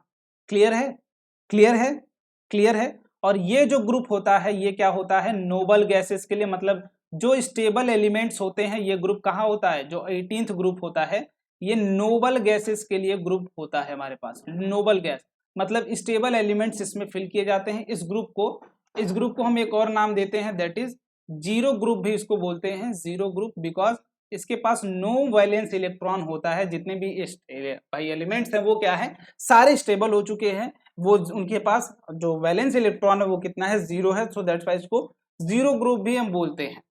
ठीक है, जो ग्रुप नंबर 17 होता है, दैट इज ये 18 ये 17, इसको भी हम क्या बोलते हैं, हेलोजन बोलते हैं, दैट इज हेलोजन्स फैमिली है। इसमें क्लोरीन फ्लोरीन, आपका वो आगे मैं उस पे जब वहां पे दिखाऊंगा वो दिखाऊंगा। ठीक है, तो आई होप आपको ये भरने के लिए आ गया होगा समझ। अगर मैं आपसे बोलूं, चलिए यहाँ पे अगर मैं बोलूं आपसे कि आप हाइड्रोजन को फिल करिए, दैट इज हाइड्रोजन में कितना इलेक्ट्रॉन, 1 इलेक्ट्रॉन, और के में पहले ही जाएगा तो 1s1। तो ये क्या दिखा रहा है, पीरियड दिखा रहा है, ये क्या दिखा रहा है, s दिखा रहा है, और ये क्या दिखा रहा है, 1 दिखा रहा है। ठीक है, ठीक है, ये दिखा रहा है। तो हाइड्रोजन कहाँ जाएगा, मतलब फर्स्ट पीरियड में आएगा, इस पीरियड में आएगा, और एस क्या बता रहा है, एस ब्लॉक में रहेगा, और 1 क्या बता रहा है, दैट इज फर्स्ट पीरियड में रहेगा। तो फर्स्ट पीरियड फर्स्ट ग्रुप, तो यही है क्या हमारा हाइड्रोजन की जगह, यही तो है हाइड्रोजन की जगह। क्लियर हुआ, अब क्लियर हुआ, अब क्लियर हुआ। चलिए आप यहाँ पे ले लीजिए भाई, अब जो जरूरत है आपको, क्लोरीन का एग्जाम्पल ले लीजिए, क्लोरीन का एग्जाम्पल ले लीजिए, सल्फर का एग्जाम्पल ले लीजिए। इनको थोड़ा सा आप इलेक्ट्रॉनिक कॉन्फ़िगरेशन करेंगे और मुझे ग्रुप नंबर बता देंगे। ठीक है, कोई भी एलिमेंट हो, आपसे क्या पूछा जा सकता है, ग्रुप नंबर उसका पूछा जा सकता है, और क्या पूछा जा सकता है, पीरियड नंबर बता दीजिए। बस इसके बाद आपको और कोई आई होप जरूरत भी नहीं पड़ती है। किसी भी एलिमेंट को प्लेस करने के लिए उसका ग्रुप नंबर पता लग जाए और पीरियड नंबर पता लग जाए, आपको ब्लॉक बस पता होना चाहिए। ठीक है, तो वो ग्रुप नंबर कैसे पता चलता है, ग्रुप नंबर पता चलता है नंबर ऑफ इलेक्ट्रॉन से, और पीरियड नंबर क्या पता चलता है, दैट इज नंबर किस सेल में है। ये बेसिकली कौन सा सेल है, फर्स्ट सेल एल होता है, ये एम होता है, ये एन होता है, ठीक है, ये ओ होता है, ये पी, और ये होता है क्यू। तो ये एक क्या है, नंबर ऑफ सेल्स, जितने भी पीरियड है वो नंबर ऑफ सेल्स को रिप्रेजेंट कर रहे हैं, और जितने भी ग्रुप हैं वो क्या है, number of electrons in particular block को रिप्रेजेंट करते हैं। तो ये बेसिक तरीका था अपना पूरा ब्लॉक को भरने का। क्लियर है, क्लियर है। चलो आई होप नहीं समझ में आएगा तो एक बार मैं और एक सेपरेट वीडियो बना दूंगा, how to make periodic table. Clear. चलिए यहाँ पे आते हैं हम मेरिट्स की बात करते हैं कि भाई इसके कुछ मेरिट्स थे जो मतलब हमारे लिए फायदा था, advantage. Isotopes of same element have same atomic number. अब आइसोटोप के लिए हमारे पास प्रॉब्लम हो रही थी वहां, क्यों, क्योंकि मास नंबर डिफरेंट था। मास नंबर क्या था, डिफरेंट था, बट यहाँ पे मास नंबर नहीं डिफरेंट है। जो हमारी पीरियोडिक क्लासिफिकेशन हुई है वो किसके बेसिस पे हुई है, एटॉमिक नंबर के बेसिस पे हुई है। तो ये वाली कहानी हमारी क्लियर हो गई, हमें अब टेंशन लेने की जरूरत नहीं है, since they occupy the same position in the modern periodic table. अब एटॉमिक नंबर तो सबका क्या होता है, आइसोटोप्स का सेम ही होता है, सो दैट्स व्हाई अब हमें टेंशन नहीं लेना है, वो हमारा काम हो चुका है सॉल्व। इसके बाद completion of each period is more logical in period as atomic number increases the shell gradually fill and reaches the inert element configuration. अब देखिए यहाँ पे बोला जाता है कि हर पीरियड क्या होता है, रिपीट। देखो एक के बाद दूसरा पीरियड क्यों आता है, बेसिकली कहने का मतलब क्या है, एक पीरियड के बाद अगर आप दूसरे पीरियड में आ रहे हैं, मतलब सेल क्या हो रही है, हमारी बदल जा रही है। और सेल कब बदलती है, जब प्रीवियस सेल क्या हो जाए, पूरी कंप्लीट हो जाए। इसीलिए हमारे पास लास्ट में क्या रखा है, लास्ट सेल जो ग्रुप है हमारा वो क्या है, नोबल गैस का कॉन्फ़िगरेशन है। नोबल गैसेस उसमें भरी हैं, मतलब आप इधर से इलेक्ट्रॉन भरना चालू करिए, और जब आप नोबल गैस पे पहुंच जाएंगे, स्टेबल हो जाएंगे, तब आपको क्या जरूरत होगी, सेल बदलने की। जैसे ही हमारी जब प्रीवियस सेल बदलती है, प्रीवियस सेल के सेल भरती है, चाहे एल एल एम के एल की बात करते हैं, एल में क्या है, जब आप 8 इलेक्ट्रॉन भर लेते हैं, तब 8 इलेक्ट्रॉन भरने के बाद आप कहाँ कूदते हैं, फिर से अगले वाले सेल पे जाते हैं। मतलब 8 इलेक्ट्रॉन भर लिया, आपका स्टेबल हो गया, ऑक्टेट पूरा हो गया। वैसे ही नोबल गैस जब भर जाएंगे तो आपको क्या करना पड़ेगा, जब आप भरते भरते इलेक्ट्रॉन नोबल गैस पे जाएंगे, उसके बाद वाले एलिमेंट लेंगे, एक इलेक्ट्रॉन जैसे एक्स्ट्रा मिलेगा तो आपको पीरियड क्या करना पड़ेगा, चेंज करना पड़ेगा।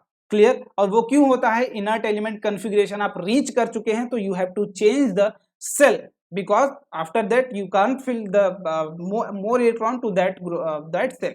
Okay, so you have to change the cell. Clear. Due to separation of group, two subgroup dissimilar elements do not fall together. Each vertical column accommodates elements with same electronic configuration, thereby same properties. अब जैसे हमारे Mendeleev में क्या दिक्कत हो रही थी भाई, कि जो हमारे सोडियम थे, जो हमारे पास पोटेशियम थे, ये सारे क्या है, थोड़े रिएक्टिव मेटल्स हैं, और उन्हीं सब ग्रुप पे, एक ग्रुप का 2 पार्ट उन्होंने किया था, वहीं पे गोल्ड को भी रख दिया था। तो रिएक्टिविटी दोनों की क्या थी, डिफरेंट थी। वो तो मोस्ट रिएक्टिव, ये लेस रिएक्टिव, लीस्ट रिएक्टिव थे। तो इसलिए एक ग्रुप में नहीं, अब यहाँ पे क्या बोला गया है कि सब ग्रुप नहीं, वो एक अलग ग्रुप ही बना दिया गया है उससे। तो वो क्या कर रहा है, हर ग्रुप अपने पूरे ग्रुप में सिमिलर प्रॉपर्टी शो करता है। और आप अगर देखेंगे तो सेम कॉन्फ़िगरेशन आपको ऊपर से नीचे तक मिलेगा हर एलिमेंट के लिए। किसी भी एक ग्रुप को चूज करेंगे आप, उस ग्रुप का पूरा कॉन्फ़िगरेशन एक तरीके का होगा, उस ग्रुप का सेट। क्लियर है। इसलिए ये सेपरेट ग्रुप ही बना दिए गए हैं 18 अपने पास। Table completely separate metal, non metal and metalloids. तो जितने भी आपके पास टेबल हैं उसमें सारे अलग हैं। Lanthanoid and actinoid are place differently, ये आपका 11th का पार्ट है, बट यहाँ पे आप जानिए इनके पास डिफरेंट प्रॉपर्टीज हैं। बेसिकली ये क्या होते हैं, रेडियो एक्टिव होते हैं in nature, radio active in nature होते हैं, ये डिफरेंट प्रॉपर्टी शो करते हैं। तो ये हमारा अभी का पार्ट है भी नहीं। तो मेक श्योर पहले एक बार हम लोग चेक कर लेते हैं पीरियोडिक टेबल, ठीक है। वहां पे मैं आपको दिखा देता हूँ क्या क्या हम बोलते हैं, ठीक है। यहाँ पे आपके पास ये रहा पीरियोडिक टेबल। तो ये जो येलो कलर दिख रहा है आपके पास, यहाँ पे जो येलो कलर आपके पास दिख रहा है, इसको आई होप मैं ब्लैक से बाउंड्री देता हूँ। ये जो एलिमेंट्स आपको दिख रहे हैं ये क्या है, बेसिकली ये हैं मेटलॉइड्स। अब इसके लेफ्ट में अगर आप आते हैं, इसके लेफ्ट में अगर आप आते हैं तो उधर क्या मिलेगा आपको, मेटल्स मिलेंगे। यहाँ पे देखिए मेटल्स मिलेंगे आपको, लेफ्ट में आप आएंगे, इधर क्या है आपके पास, मेटल्स हैं, और इधर क्या है, नॉन मेटल है। और वो बीच में जो बाउंड्री आप देख रहे हैं वो क्या है, मेटलॉइड की बाउंड्री है, मेटलॉइड की क्या है, बाउंड्री है, ठीक है। और ये क्या है, इसको बोलते हैं लेंथेनॉइड, और इसको क्या बोलते हैं, एक्टिनॉइड। आप देखेंगे लेंथेनॉइड कहाँ से शुरू होता है, 57 नंबर से शुरू होता है, और खत्म कहाँ होता है, 71 नंबर के इलेक्ट्रॉनिक कॉन्फ़िगरेशन पे। तो ये जो आप दिख रहा होगा आपको फर्स्ट के डी ब्लॉक से ही उठा के आप क्या बना रहे हैं, एफ ब्लॉक को। तो अगर आपसे पूछा जाए कहीं तो आप बोल सकते हैं कि एफ ब्लॉक इज अ सब पार्ट ऑफ डी ब्लॉक। मतलब डी ब्लॉक से ही आप क्या करते हैं, दो पूरा का पूरा कॉलम खाली कर देंगे, और उन्हीं में से क्या करते हैं आप, different due to different property behaviour, ठीक है, डिफरेंट प्रॉपर्टी का बिहेवियर की वजह से हम क्या करते हैं, इनको अलग रखते हैं, ठीक है। ये एक्टिनाइड सीरीज ये कहां से शुरू होती है, ये शुरू होती है 89 से, और कहां तक जाती है, 103 तक जाती है, ठीक है। तो ये याद कर लेना कि 57 से 71 और 89 से 103। तो ये हो सकता है पूछा जा सके या ना पूछा जा सके, तो वो हमारे पास है, ठीक है। अब यहाँ पे देखिए एलिमेंट्स, ये रिप्रेजेंटेटिव एलिमेंट्स का क्या मतलब भाई, नॉर्मल एलिमेंट्स और जिनके आउटर कॉन्फ़िगरेशन में क्या हो, एस सब सेल हो, जिनके आउटर कॉन्फ़िगरेशन में। और ये ट्रांजिशन एलिमेंट जिनका क्या हो, अनफिल्ड हो, आउटर मोस्ट इलेक्ट्रॉनिक कॉन्फ़िगरेशन, वो और वो क्या हो, डी ट्रांजिशन शो करते हो। मतलब डी, आपको बस ये याद रखना है कि जो सब सेल हो वो क्या हो, डी सब सेल हो। और रिप्रेजेंटेटिव एलिमेंट्स क्या होते हैं, वो सेल जिनमें आउटर इलेक्ट्रॉनिक कॉन्फ़िगरेशन क्या हो, पी सब सेल हो इनमें, ठीक है। ये क्या हो, पी सब सेल हो। और जो आपके इनर ट्रांजिशन मेथड है, ये 11th में आपको पूरा डीप में समझाया जाएगा, क्यों रिप्रेजेंटेटिव इनको बोलते हैं और क्यों इनर ट्रांजिशन, क्योंकि वो डी ट्रांजिशन आप पढ़ोगे वहां सब कुछ अच्छे से, तब आपको वो बेसिक पूरा समझ में आएगा। और यहाँ पे आपको आउटर कॉन्फ़िगरेशन क्या देखना है कि ये एफ सब सेल होनी चाहिए, कि एफ सब सेल है तो वो कहाँ जाएगा, इनर ट्रांजिशन एलिमेंट कहेगा। और यहाँ पे है तो इसको क्या बोलेंगे, रिप्रेजेंटेटिव एलिमेंट्स बोल सकते हैं। और इसको क्या बोलते हैं, इनर्ट गैस एलिमेंट बोलते हैं, मतलब नोबल गैस भी इसको बोलते हैं। और इस ग्रुप को क्या बोलते हैं, जीरो ग्रुप भी बोलते हैं। ये हमें नहीं लेना है, ये हमारा मेंडलीफ का आई होप उन्होंने दिखाया है, तो ये हमारा पार्ट नहीं है, आपको 1 2 3 करके समझना है। क्लियर। चलो अब आगे देखते हैं भाई, हमारे पास जो आगे आता है दैट इज प्रॉपर्टीज आती हैं। अब पीरियोडिक प्रॉपर्टीज की कुछ प्रॉपर्टीज हैं जिनको हमें पढ़ना है कि वो कैसे वेरी करती हैं। जैसे वैलेंसी हो गई, वैलेंसी क्या है आपको पता है, पेयरिंग कैपेबिलिटी, एटॉमिक साइज, अब एटम का साइज क्या है, metallic and non metallic property है। क्लियर। आयनिक आयनाइजेशन एनर्जी है, ये भी देखेंगे हम। इलेक्ट्रॉन एफिनिटी है, दैट इज आयनाइजेशन एनर्जी क्या है, थोड़ा सा यहाँ पे अंदाजा दे देता हूँ। आयनाइज से आप समझ रहे होंगे किसी भी एलिमेंट को आप क्या करेंगे, एलिमेंट को आप क्या करेंगे, आयनाइज करेंगे, मतलब उसके ऊपर क्या करेंगे, ये एलिमेंट है आपके पास, इसके ऊपर कुछ चार्ज लाने की आप कोशिश करेंगे, प्लस हो सकता है माइनस हो सकता है, आयनाइज, ठीक है, बेसिकली प्लस चार्ज लाने की ही आप कोशिश करेंगे। मतलब आप क्या कर रहे हैं, इस एलिमेंट से इलेक्ट्रॉन को रिमूव करने की कोशिश करते हैं, और रिमूव करने के लिए जितनी एनर्जी देते हो that energy is called ionisation energy. किसी भी एक न्यूट्रल एटम को आयनाइज करने के लिए, दैट इज इलेक्ट्रॉन निकालने के लिए जितनी एनर्जी दे रहे हो आप, that energy is called ionisation energy. And electron affinity, that is जब आप किसी भी एलिमेंट में उसके गैसियस फेज में इलेक्ट्रॉन ऐड करते हो, तब वो इलेक्ट्रॉन कितना रिलीज करता है एनर्जी, वो है क्या, इलेक्ट्रॉन एफिनिटी। सॉरी, तो बेसिकली अब बात हम क्या कर रहे हैं, वैलेंसी की। तो आई होप इलेक्ट्रॉन एफिनिटी और आयनाइजेशन एनर्जी आपको भी बेसिक समझ में आ गया, और डिटेल में मैं उसको समझाऊंगा, ठीक है। तो वैलेंसी क्या है, बेसिकली हम क्या बोलते हैं, valency capability of element, capability of element, basically क्या है, capability of element to make bonding, है ना, बॉन्डिंग करने की जो उसकी कैपेबिलिटी है उसको क्या बोलते हैं, वैलेंसी। हम ये बोल सकते हैं कि भाई वो वैलेंसी कुछ भी हो सकती है, दैट इज अगर आप 4 इलेक्ट्रॉन के कम हैं तो आपकी जो इलेक्ट्रॉन्स होंगी आउटर मोस्ट सेल में, वैलेंसी क्या होती है, बेसिकली देखो, एक्स्ट्रा इलेक्ट्रॉन, डोनेटिंग इलेक्ट्रॉन बोल सकते हैं, डोनेटिंग इलेक्ट्रॉन, या फिर एक्सेप्टिंग इलेक्ट्रॉन ही क्या हो सकते हैं, ये वैलेंसी हो सकते हैं। मतलब आप कितना इलेक्ट्रॉन एक्सेप्ट कर सकते हैं या कितना इलेक्ट्रॉन डोनेट कर सकते हैं। तो वैलेंसी अगर बात करेंगे तो हर ग्रुप के लिए क्या होती है, हर ग्रुप के लिए क्या होती है, सेम होती है वैलेंसी आपकी। किसी भी ग्रुप के लिए चले जाएंगे वैलेंसी आपकी सेम होगी, और वेरी करेगी किससे, वेरी करेगी हर पीरियड, हर पीरियड बाय पीरियड, ठीक है। जैसे जैसे आप पीरियड चेंज करते जाएंगे वैलेंसी क्या होती जाएगी, बदलती जाएगी। कहने का मतलब समझना, कोई भी अगर आप क्या लेते हो, ग्रुप लेते हो, ये ग्रुप, तो ओवरऑल ग्रुप में क्या होगा, आपका सेम वैलेंसी होगी। अगर आप पीरियड कोई सेलेक्ट करते हैं तो इस पीरियड बाय पीरियड चेंज करती जाएगी, और आपको वो याद रखना है कैसे, ब्लॉक वाइज ब्लॉक आप याद कर लेंगे, ठीक है। ब्लॉक वाइज ब्लॉक मतलब ये क्या है, पी ब्लॉक है, पी ब्लॉक है, और पी ब्लॉक में शुरू कहां से होता है, दैट इज ये आप, मैंने ये चीज नहीं बताई है, ये शुरू होता है 13 से, ये 14, ये 15, ये 16 और ये 17, ये 18। तो पी ब्लॉक कहां से कहां तक होता है, 13 से 18 तक होता है।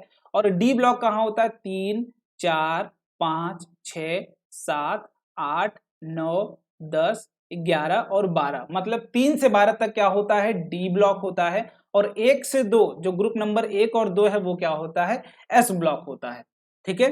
तो बाकी आपको जो वैलेंसी के लिए टर्म याद करना है वो क्या, कि हर पूरे में सेम होगा। आप देख लीजिए यहाँ पे क्या है, सोडियम है, यहाँ पे क्या है, पोटेशियम है।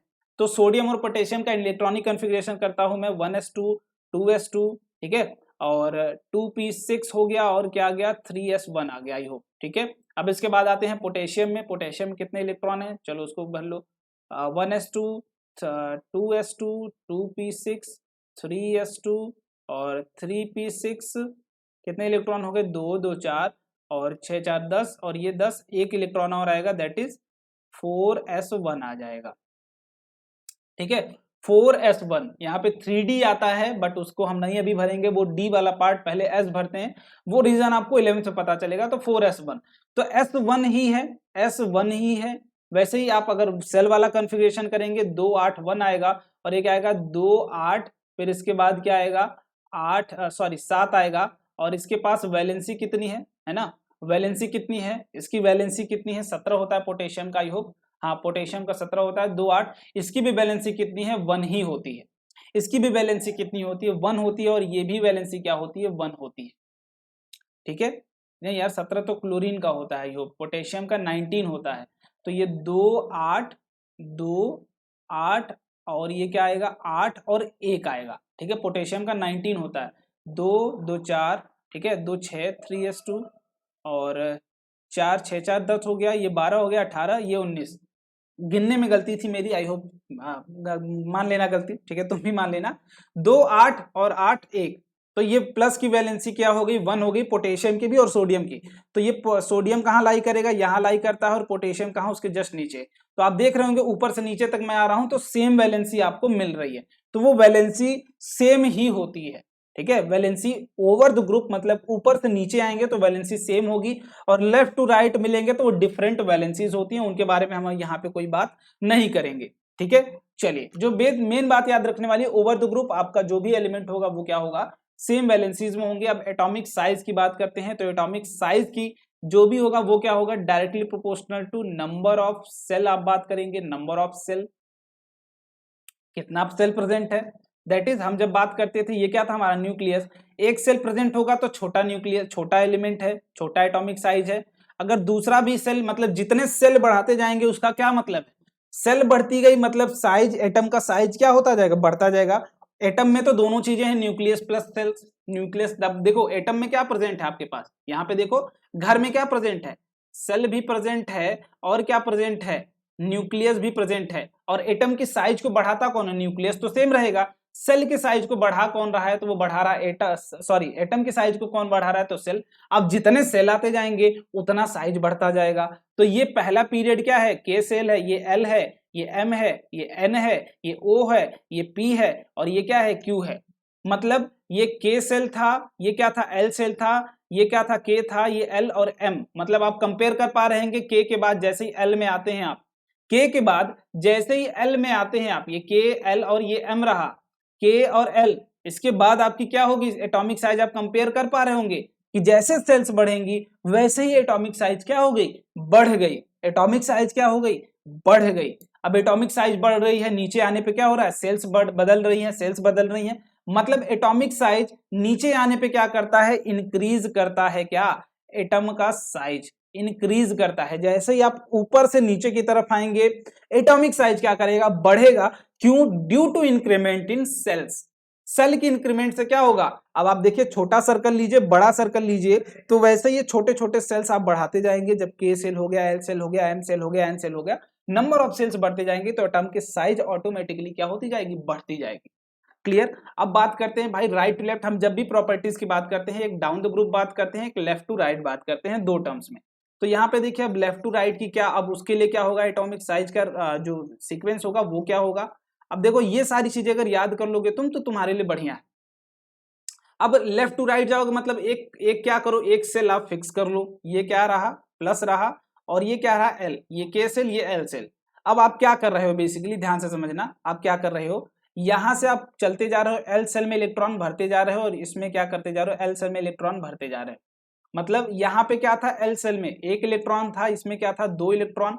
पहले एक इलेक्ट्रॉन, दूसरे में दो इलेक्ट्रॉन, फिर यहाँ पे आए तीन इलेक्ट्रॉन, चलो यहाँ तीन इलेक्ट्रॉन भर लो, तीन इलेक्ट्रॉन, इसमें क्या हुआ, चार इलेक्ट्रॉन, ये रहा चार इलेक्ट्रॉन, ये क्या रहा, पांच इलेक्ट्रॉन, ये पांच इलेक्ट्रॉन, इसमें आए ये क्या रहा, छह इलेक्ट्रॉन, इसमें आए क्या रहा, सात इलेक्ट्रॉन, इसमें आए क्या हुआ, आठ इलेक्ट्रॉन। ठीक है। अब यहाँ पे देखो, अब एक मैं दूसरा बना रहा हूं, दैट इज पहले इस वाले का जो यहाँ एलिमेंट था उसमें क्या था, एक इलेक्ट्रॉन था, एक इलेक्ट्रॉन था। अब यहाँ पे देखो जो फैक्टर आता है वो क्या आता है, इलेक्ट्रोस्टैटिक अट्रैक्शन फोर्स। जो फैक्टर यहाँ आता है वो क्या आता है, इलेक्ट्रोस्टैटिक अट्रैक्शन फोर्स।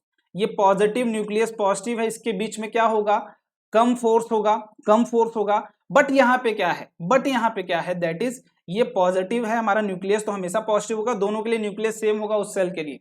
ठीक है। अब नंबर ऑफ इलेक्ट्रॉन्स बढ़ गए भाई, ये भी अट्रैक्शन शो करेगा, ये भी अट्रैक्शन शो करेगा, ये भी क्या करेगा, अट्रैक्शन शो करेगा, ये भी क्या करेगा, अट्रैक्शन शो करेगा, और ये भी अट्रैक्शन शो करेगा, अट्रैक्शन शो करेगा, ये भी अट्रैक्शन शो कर रहा है, ये भी। अब इतने अट्रैक्शन शो करने के बाद क्या हमारी साइज घट जाएगी, क्या हमारी साइज घट जाएगी, तो बोलेंगे बिल्कुल घट जाएगी। जब हम लेफ्ट से राइट जाते हैं तो साइज क्या करती है, दैट इज हमारी साइज क्या होती है, डिक्रीज करती है। जो हमारी एटॉमिक साइज है डिक्रीज करती है ड्यू टू अब रीजन देख लो, यहां पर रीजन क्या था, सेल का चेंज होना, सेल का चेंज होना एक रीजन था हमारा, that is due to that atomic size क्या हो रही थी, इंक्रीज कर जा रही थी। बट यहां पे जब लेफ्ट से राइट आप पीरियोडिक टेबल में जा रहे हैं तब हमारी जो डिक्रीमेंट हो रही है, जो डिक्रीमेंट हो रहा है, हमारे जो डिक्रीमेंट हो रहा है किसमें, एटॉमिक साइज में, वो क्यों हो रहा है, क्योंकि आप क्या कर रहे हो, addition of electrons in same shell. आप एक ही सेल में क्या कर रहे हो, नंबर ऑफ इलेक्ट्रॉन्स ऐड करते जा रहे हैं। Due to that attraction force between them क्या होगा, न्यूक्लियस एंड इलेक्ट्रॉन्स बढ़ जाएगा, मतलब ज्यादा हो जाएगा, और वो सेल क्या हो जाएगी, श्रिंक बोल सकते हो कि श्रिंक कर जाएगी थोड़ा बहुत। तो due to that the number of electrons increment in the same shell, the size of atom will decrease. Clear clear. चलो अब अगली प्रॉपर्टी की बात कर लेते हैं, दैट इज मेटेलिक प्रॉपर्टी। तो आपको पता है भाई ये ग्रुप कुछ हमारे पास होता था, ये क्या होता था, ये अगर आप यहां से समझना चाहें ऐसा कुछ था, मुझे याद नहीं एग्जैक्ट, ये कुछ था, ये क्या था, मेटेलॉइड था, मेटेलॉइड था, ठीक है, मेटेलॉइड। और ये इधर आप क्या थे, इधर सारे क्या थे आपके पास, ये सारे थे मेटल्स, ठीक है, ये क्या था, नॉन मेटल्स। तो आप यही से अगर छोटा सा बेसिक्स आइडिया लेना चाहें तो आप आराम से ले सकते हैं कि भाई ये राइट में तो टोटल क्या कर रहे हैं, नॉन मेटल्स हैं, और इधर जितना जा रहे हैं मेटल्स। तो अगर बेसिक सा आइडिया लोगे तो लेफ्ट टू राइट जाओगे तो ये क्या होगा, मेटेलिक प्रॉपर्टी क्या होगी, मेटेलिक प्रॉपर्टी क्या होगी, इंक्रीज करेगी। ये कैसे करेगी मैं इसको समझाता हूं, ठीक है, इंक्रीज करेगी मेटेलिक प्रॉपर्टी। और जब डाउन द ग्रुप आओगे तो यहाँ पे मेटेलिक प्रॉपर्टी क्या करती है, इधर भी इंक्रीज करती है। डाउन द ग्रुप इंक्रीज करती, कैसे करती है मैं इसको बताता हूँ। यहाँ पे भी क्या करेगी, इंक्रीज करेगी, और इधर भी क्या करेगी, इंक्रीज। अब पहले बात कर रहे हैं राइट टू लेफ्ट वाले की, राइट टू लेफ्ट वाले की कि ये क्यों होता है। ये क्या है, नोबल गैस। ध्यान से देखो, मैं दोनों का अंदाजा इसलिए आपको बता रहा हूं कि आपको क्या करना है, पहले एक बार राइट वाले एलिमेंट को पिक कर लो, इधर वाले एक एलिमेंट को क्या कर लो, लेफ्ट वाले को पिक कर लो, तो वैसे अंदाजा आपको आराम से लग जाएगा। ये क्या है, नोबल गैस। नोबल गैस क्या प्रॉपर्टी बिहेव करेगा, वो तो रिएक्शन ही नहीं करता। नोबल गैस क्या करता, वो तो रिएक्शन ही नहीं करता। और मेटेलिक प्रॉपर्टी क्या है, metallic property basically electron donation की प्रॉपर्टी है। जितना आसानी से आप इलेक्ट्रॉन डोनेट कर दोगे, वही प्रॉपर्टी क्या है, मेटेलिक प्रॉपर्टी, कि जो एलिमेंट जितना आसानी से, जितना प्यार से इलेक्ट्रॉन को डोनेट कर देगा, वो उतना अच्छा मेटल होगा। यही तो है मेटेलिक प्रॉपर्टी, यही तो है मेटेलिक प्रॉपर्टी। जो एटम, जो एलिमेंट जितना प्यार से इलेक्ट्रॉन को डोनेट कर दे, वो उतना मेटेलिक प्रॉपर्टी उसके पास है, वो अच्छा मेटल है। तो हम आप बोलेंगे भाई ये तो स्टेबल है, ये तो डोनेट ही नहीं करेगा, ये सबसे खराब है। और ये क्या है, सोडियम है, और सोडियम मोस्ट रिएक्टिव आप जानते ही हैं, अगर आप जान रहे होंगे। तो ये सोडियम क्या है, बेसिकली इसके पास एक ही इलेक्ट्रॉन है, तो ये डोनेट करना चाहेगा, तो ये आराम से, मतलब आप इधर क्या है, नॉन मेटेलिक बिहेवियर, इधर बिहेवियर, तो बिहेवियर चेंज हो रहा है। मतलब आप जैसे इधर जा रहे हैं, बिहेवियर नॉन मेटल से मेटल की तरफ जा रहे हैं। तो सिंपल सा एक सीक्वेंस आपको पता चल गया कैसे हो गया। अब देखो, अब मैं बोल रहा हूं यहीं पे दो ग्रुप का कंपेयर कर दे रहा हूं कि आप इधर जा रहे हैं और इधर जा रहे हैं, तो दोनों में आसान क्या है। ये क्या है, यहाँ पे सोडियम हो गया, यहाँ क्या हो गया, मैग्नीशियम। तो सोडियम और मैग्नीशियम में कंपेयर कर दे रहा हूं मैं, 2 8 और 1। और मैग्नीशियम के लिए देख लो, 2 8 और 2। ये तो लंबी ग्रुप की हो गई। अब दो दो ग्रुप में बता रहा हूँ जो नियरेस्ट है। नियरेस्ट में समझ गए तो इधर तो आराम से समझ जाओगे, ठीक है, नियरेस्ट समझ गए तो इधर आराम से। अब सोडियम में लास्ट में एक ही इलेक्ट्रॉन, इस पे पास 2, तो ये एक इलेक्ट्रॉन तुरंत डोनेट करके खुद को स्टेबल कर लेगा। ये क्या करेगा, 2 इलेक्ट्रॉन को डोनेट करेगा। तो सोडियम और मैग्नीशियम में सबसे जल्दी कौन इलेक्ट्रॉन डोनेट करके स्टेबल होगा, तो ऑब्वियस सी बात है सोडियम, बिकॉज सोडियम के पास कितना इलेक्ट्रॉन है, एक इलेक्ट्रॉन है। तो वो फटाक दे जाएगा, भैया लो हमारा इलेक्ट्रॉन ले लो, तुरंत ले लो भाई, हम स्टेबल हो जाऊंगा। तो वो अपना इलेक्ट्रॉन डोनेट कर दिया, तुरंत स्टेबल हो गया। वैसे मैग्नीशियम के पास 2 है, जब तक ये 2 नहीं डोनेट करेंगे स्टेबल नहीं होंगे। एक भी डोनेट कर दिए तो स्टेबल नहीं है, ये भी 2 इनको डोनेट करना है तब स्टेबिलिटी गेन करेंगे। तो मेटेलिक बिहेवियर जो जितना जल्दी और जितना आसानी से इलेक्ट्रॉन डोनेट कर दे, that is called the metallic behaviour. तो सोडियम क्या है, आसानी से और बहुत ही जल्दी इलेक्ट्रॉन डोनेट कर सकता है इन कंपैरिजन टू मैग्नीशियम। और मैग्नीशियम के वो कहां लाई करता है, लेफ्ट में। तो आप जब भी राइट टू लेफ्ट जाएंगे तो ये बिहेवियर आपको क्या बताता है, दैट इज मेटेलिक बिहेवियर। अब बात करते हैं टॉप टू बॉटम की। अब बात क्या कर रहे हैं, टॉप टू बॉटम की, ठीक है। अब क्या बात कर रहे हैं, टॉप टू बॉटम की। तो इसमें जो फैक्टर आता है समझने के लिए, वो क्या आता है, दैट इज साइज के बात आता है, और किसकी बात आती है, सेल की बात आती है, ठीक है। एक ले रहे हैं आप यहाँ पे क्या, एक ले रहे हैं सोडियम ले लीजिए, और यहाँ पे क्या ले लीजिए, फ्रेंसियम ले लीजिए, ठीक है, फ्रेंसियम। ये एक सोडियम है, ठीक है, सोडियम में 2 8 मतलब 3 सेल है अपने पास, ये 3 सेल है, ठीक है। और इसमें कितने सेल हैं, दैट इज पहला ये क्या हो गया, के हो गया, ये क्या हो गया, एल हो गया, ये एम हो गया, ठीक है, ये क्या हो गया, एम हो गया, और ये क्या हो गया, एल हो गया, ये क्या हो गया, एम हो गया, ठीक है, सॉरी, के LMNO ठीक है, ध्यान से देखिएगा, मैं ये बना रहा हूं, पूरा सेल समझना पड़ेगा आपको। P और इसके बाद एक और ले लो, ये दैट इज Q। तो फ्रेंसियम कहाँ है, यहाँ पे कुछ लाई कर रहा होगा और ये क्या है, Q सेल में है। ये जो इलेक्ट्रॉन होगा, जो इसमें इलेक्ट्रॉन होगा वो Q सेल में होगा, और यहाँ पे इलेक्ट्रॉन जो होगा सोडियम में, जो सोडियम में इलेक्ट्रॉन होगा वो कहाँ होगा, दैट इज वो होगा KLM सेल में होगा, M सेल में। अब देखो, अगर आपसे बोला जाए इलेक्ट्रॉन निकालना है तुम्हें, हमें क्या चेक करना है, इलेक्ट्रॉन डोनेशन की कैपेबिलिटी। तो इलेक्ट्रॉन बाइंडेड है, अगर उस सेल में, उस एटम में बाइंडेड है इलेक्ट्रॉन, तो किसकी वजह से है, तो प्यारा सा रीजन है हमारा न्यूक्लियस, कि न्यूक्लियस के पास पॉजिटिव चार्ज होता है और ये इलेक्ट्रॉन को क्या करके रखता है, बाइंड करके रखता है। यहाँ पे क्या हो गई है, दूरी बढ़ गई और हमें इलेक्ट्रोस्टैटिक फोर्स पता है KQ1 Q2 अपॉन R का स्क्वायर। ये R क्या है, बढ़ेगा तो फोर्स क्या हो जाएगा, कम हो जाएगा। तो ये डिस्टेंस R की वैल्यू क्या हो गई है, बढ़ गई है, इंक्रीज कर गई है, तो फोर्स बिटवीन देम क्या हो जाएगा, न्यूक्लियस एंड इलेक्ट्रॉन कम हो जाएगा। मतलब जहां पे ज्यादा एनर्जी दे के आपको इलेक्ट्रॉन तोड़ना था, वहां थोड़ी सी भी एनर्जी दोगे तो ये फोर्स तो पहले से ही क्या है, वीक है, ये फोर्स तो पहले से ही वीक है। यहाँ पे दोनों के बीच में डिस्टेंस कम था, तो ये एज कंपेयर टू दोनों क्या है भाई, देखो दोनों तो है तो फर्स्ट ग्रुप के, तो फर्स्ट ग्रुप में ही कंपेयर कर रहा हूं मैं। तो फर्स्ट ग्रुप में ऊपर जो था वो न्यूक्लियस के पास था इलेक्ट्रॉन, तो थोड़ा सा एनर्जी ज्यादा देना पड़ेगा। नीचे वाले का डिस्टेंस बढ़ गया, मतलब इलेक्ट्रोस्टैटिक जो अट्रैक्शन फोर्स था वो क्या हो गया, कम हो गया। तो मतलब ऊपर वाले के मुकाबले मुझे नीचे कुछ कम इलेक्ट्रॉन को एनर्जी देनी पड़ेगी निकलने के लिए, क्योंकि जो बाइंडिंग फोर्स है, जो दोनों को बांध के रख रहा है, दोस्ती बना के रख रहा है, वो क्या है, इलेक्ट्रोस्टैटिक फोर्स है एक तरीके से। कोई भी इलेक्ट्रॉन है, सबके पास क्या इलेक्ट्रोस्टैटिक फोर्स ही होता है, जो उस सेल में, उस ऑर्बिट में पड़ा हुआ है, उसकी बाइंडिंग की रीजन क्या है, इलेक्ट्रोस्टैटिक फोर्स। तो आप जैसे ही थोड़ा सा एनर्जी देंगे वो टूट जाएगा, और टूट के इलेक्ट्रॉन क्या हो जाएगा, बाहर आ जाएगा। तो इजिली इलेक्ट्रॉन बाहर किस में आएगा, जिसका साइज बड़ा होगा, और साइज कहाँ बड़ा है, नीचे।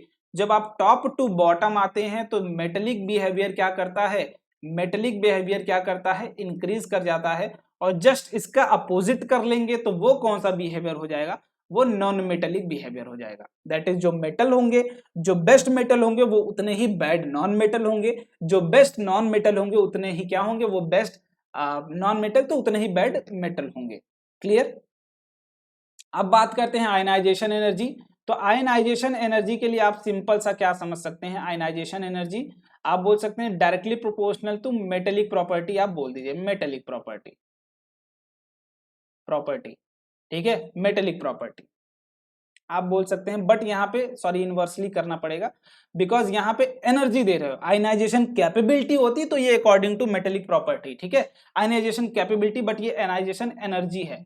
एनर्जी क्या है, बेसिकली इलेक्ट्रॉन, ये क्या है आयनाइजेशन एनर्जी, इलेक्ट्रॉन निकालने के लिए, लिख लीजिए, निकालने के लिए एनर्जी रिक्वायर्ड, एनर्जी रिक्वायर्ड, यही क्या होती है हमारी, यही होती है आयनाइजेशन एनर्जी। कि जब किसी एलिमेंट से आपको इलेक्ट्रॉन निकालना हो, उसे आयनाइज करना हो, उसके ऊपर चार्ज लाना हो, तो कितनी एनर्जी आप देंगे उसे, that is called the ionisation energy. Clear. तो जितना भाई अच्छा मेटल होगा उसको उतना ही कम आयनाइजेशन एनर्जी देनी पड़ेगी।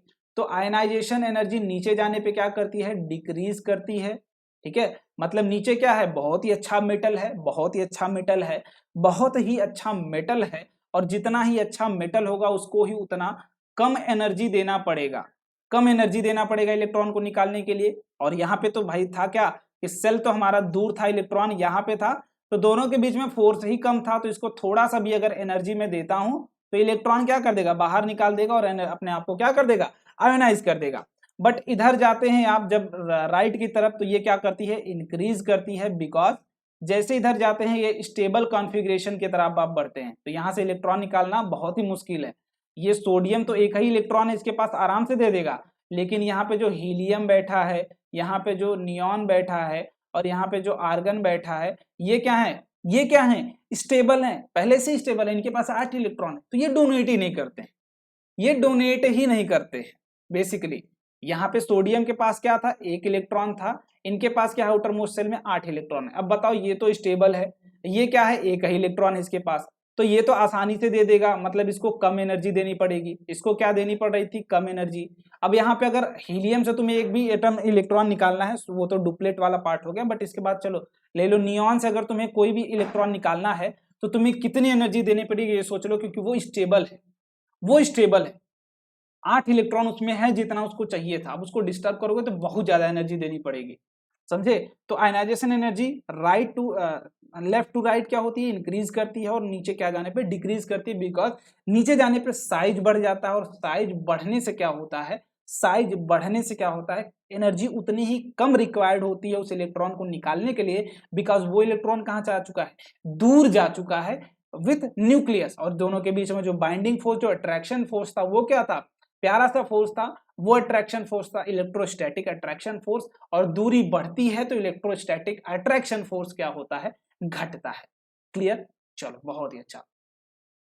इलेक्ट्रॉन एफिनिटी क्या होती है, electron affinity is basically you can say that the electron adding capability of, जब आप इलेक्ट्रॉन ऐड करते हैं तब कितनी एनर्जी निकलती है, 1 सेकेंड, ठीक है। अब बात करते हैं इलेक्ट्रॉन एफिनिटी पे। तो एडिशन ऑफ इलेक्ट्रॉन पे जो एनर्जी रिलीज होती है, जो एनर्जी रिलीज होती है उसे क्या बोलते हैं, जितना amount of energy, that is electron affinity.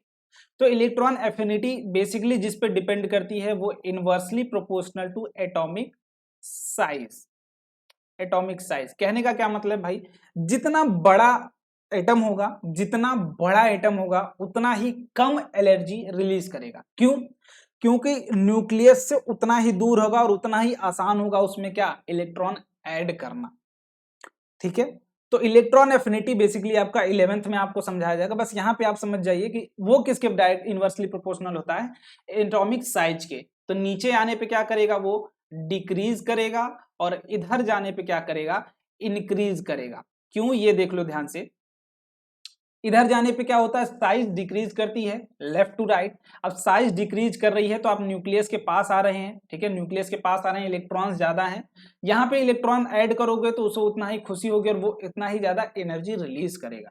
और नीचे आएगा तो एटॉमिक साइज बढ़ गई है, उसमें इलेक्ट्रॉन ऐड कर दोगे तो उसे पता भी नहीं चलेगा, वो एनर्जी वो रिलीज भी नहीं करेगा, ठीक है। तो ये बेसिकली फंडा क्या है एटॉमिक साइज का, कि वो inversely proportional to atomic size होता है। ऐसे ही यहाँ पे एक टर्म आता है इलेक्ट्रोनिगेटिविटी, ये देख लेंगे इलेक्ट्रोनिगेटिविटी। ये क्या है बेसिकली, इलेक्ट्रोनिगेटिविटी इलेक्ट्रॉन को चाहने की क्षमता, ठीक है, इलेक्ट्रॉन को प्यार करने की क्षमता बोल सकते हैं हम। मतलब जिनके पास मोस्ट इलेक्ट्रोनिगेटिव एटम कौन होंगे, जिनका क्या होगा, साइज कम होगा, साइज कम होगा, दूसरी चीज, और उनके आउटर मोस्ट सेल में 4 से ज्यादा इलेक्ट्रॉन हो, और मोस्टली कितने इलेक्ट्रॉन हो, 7 हो।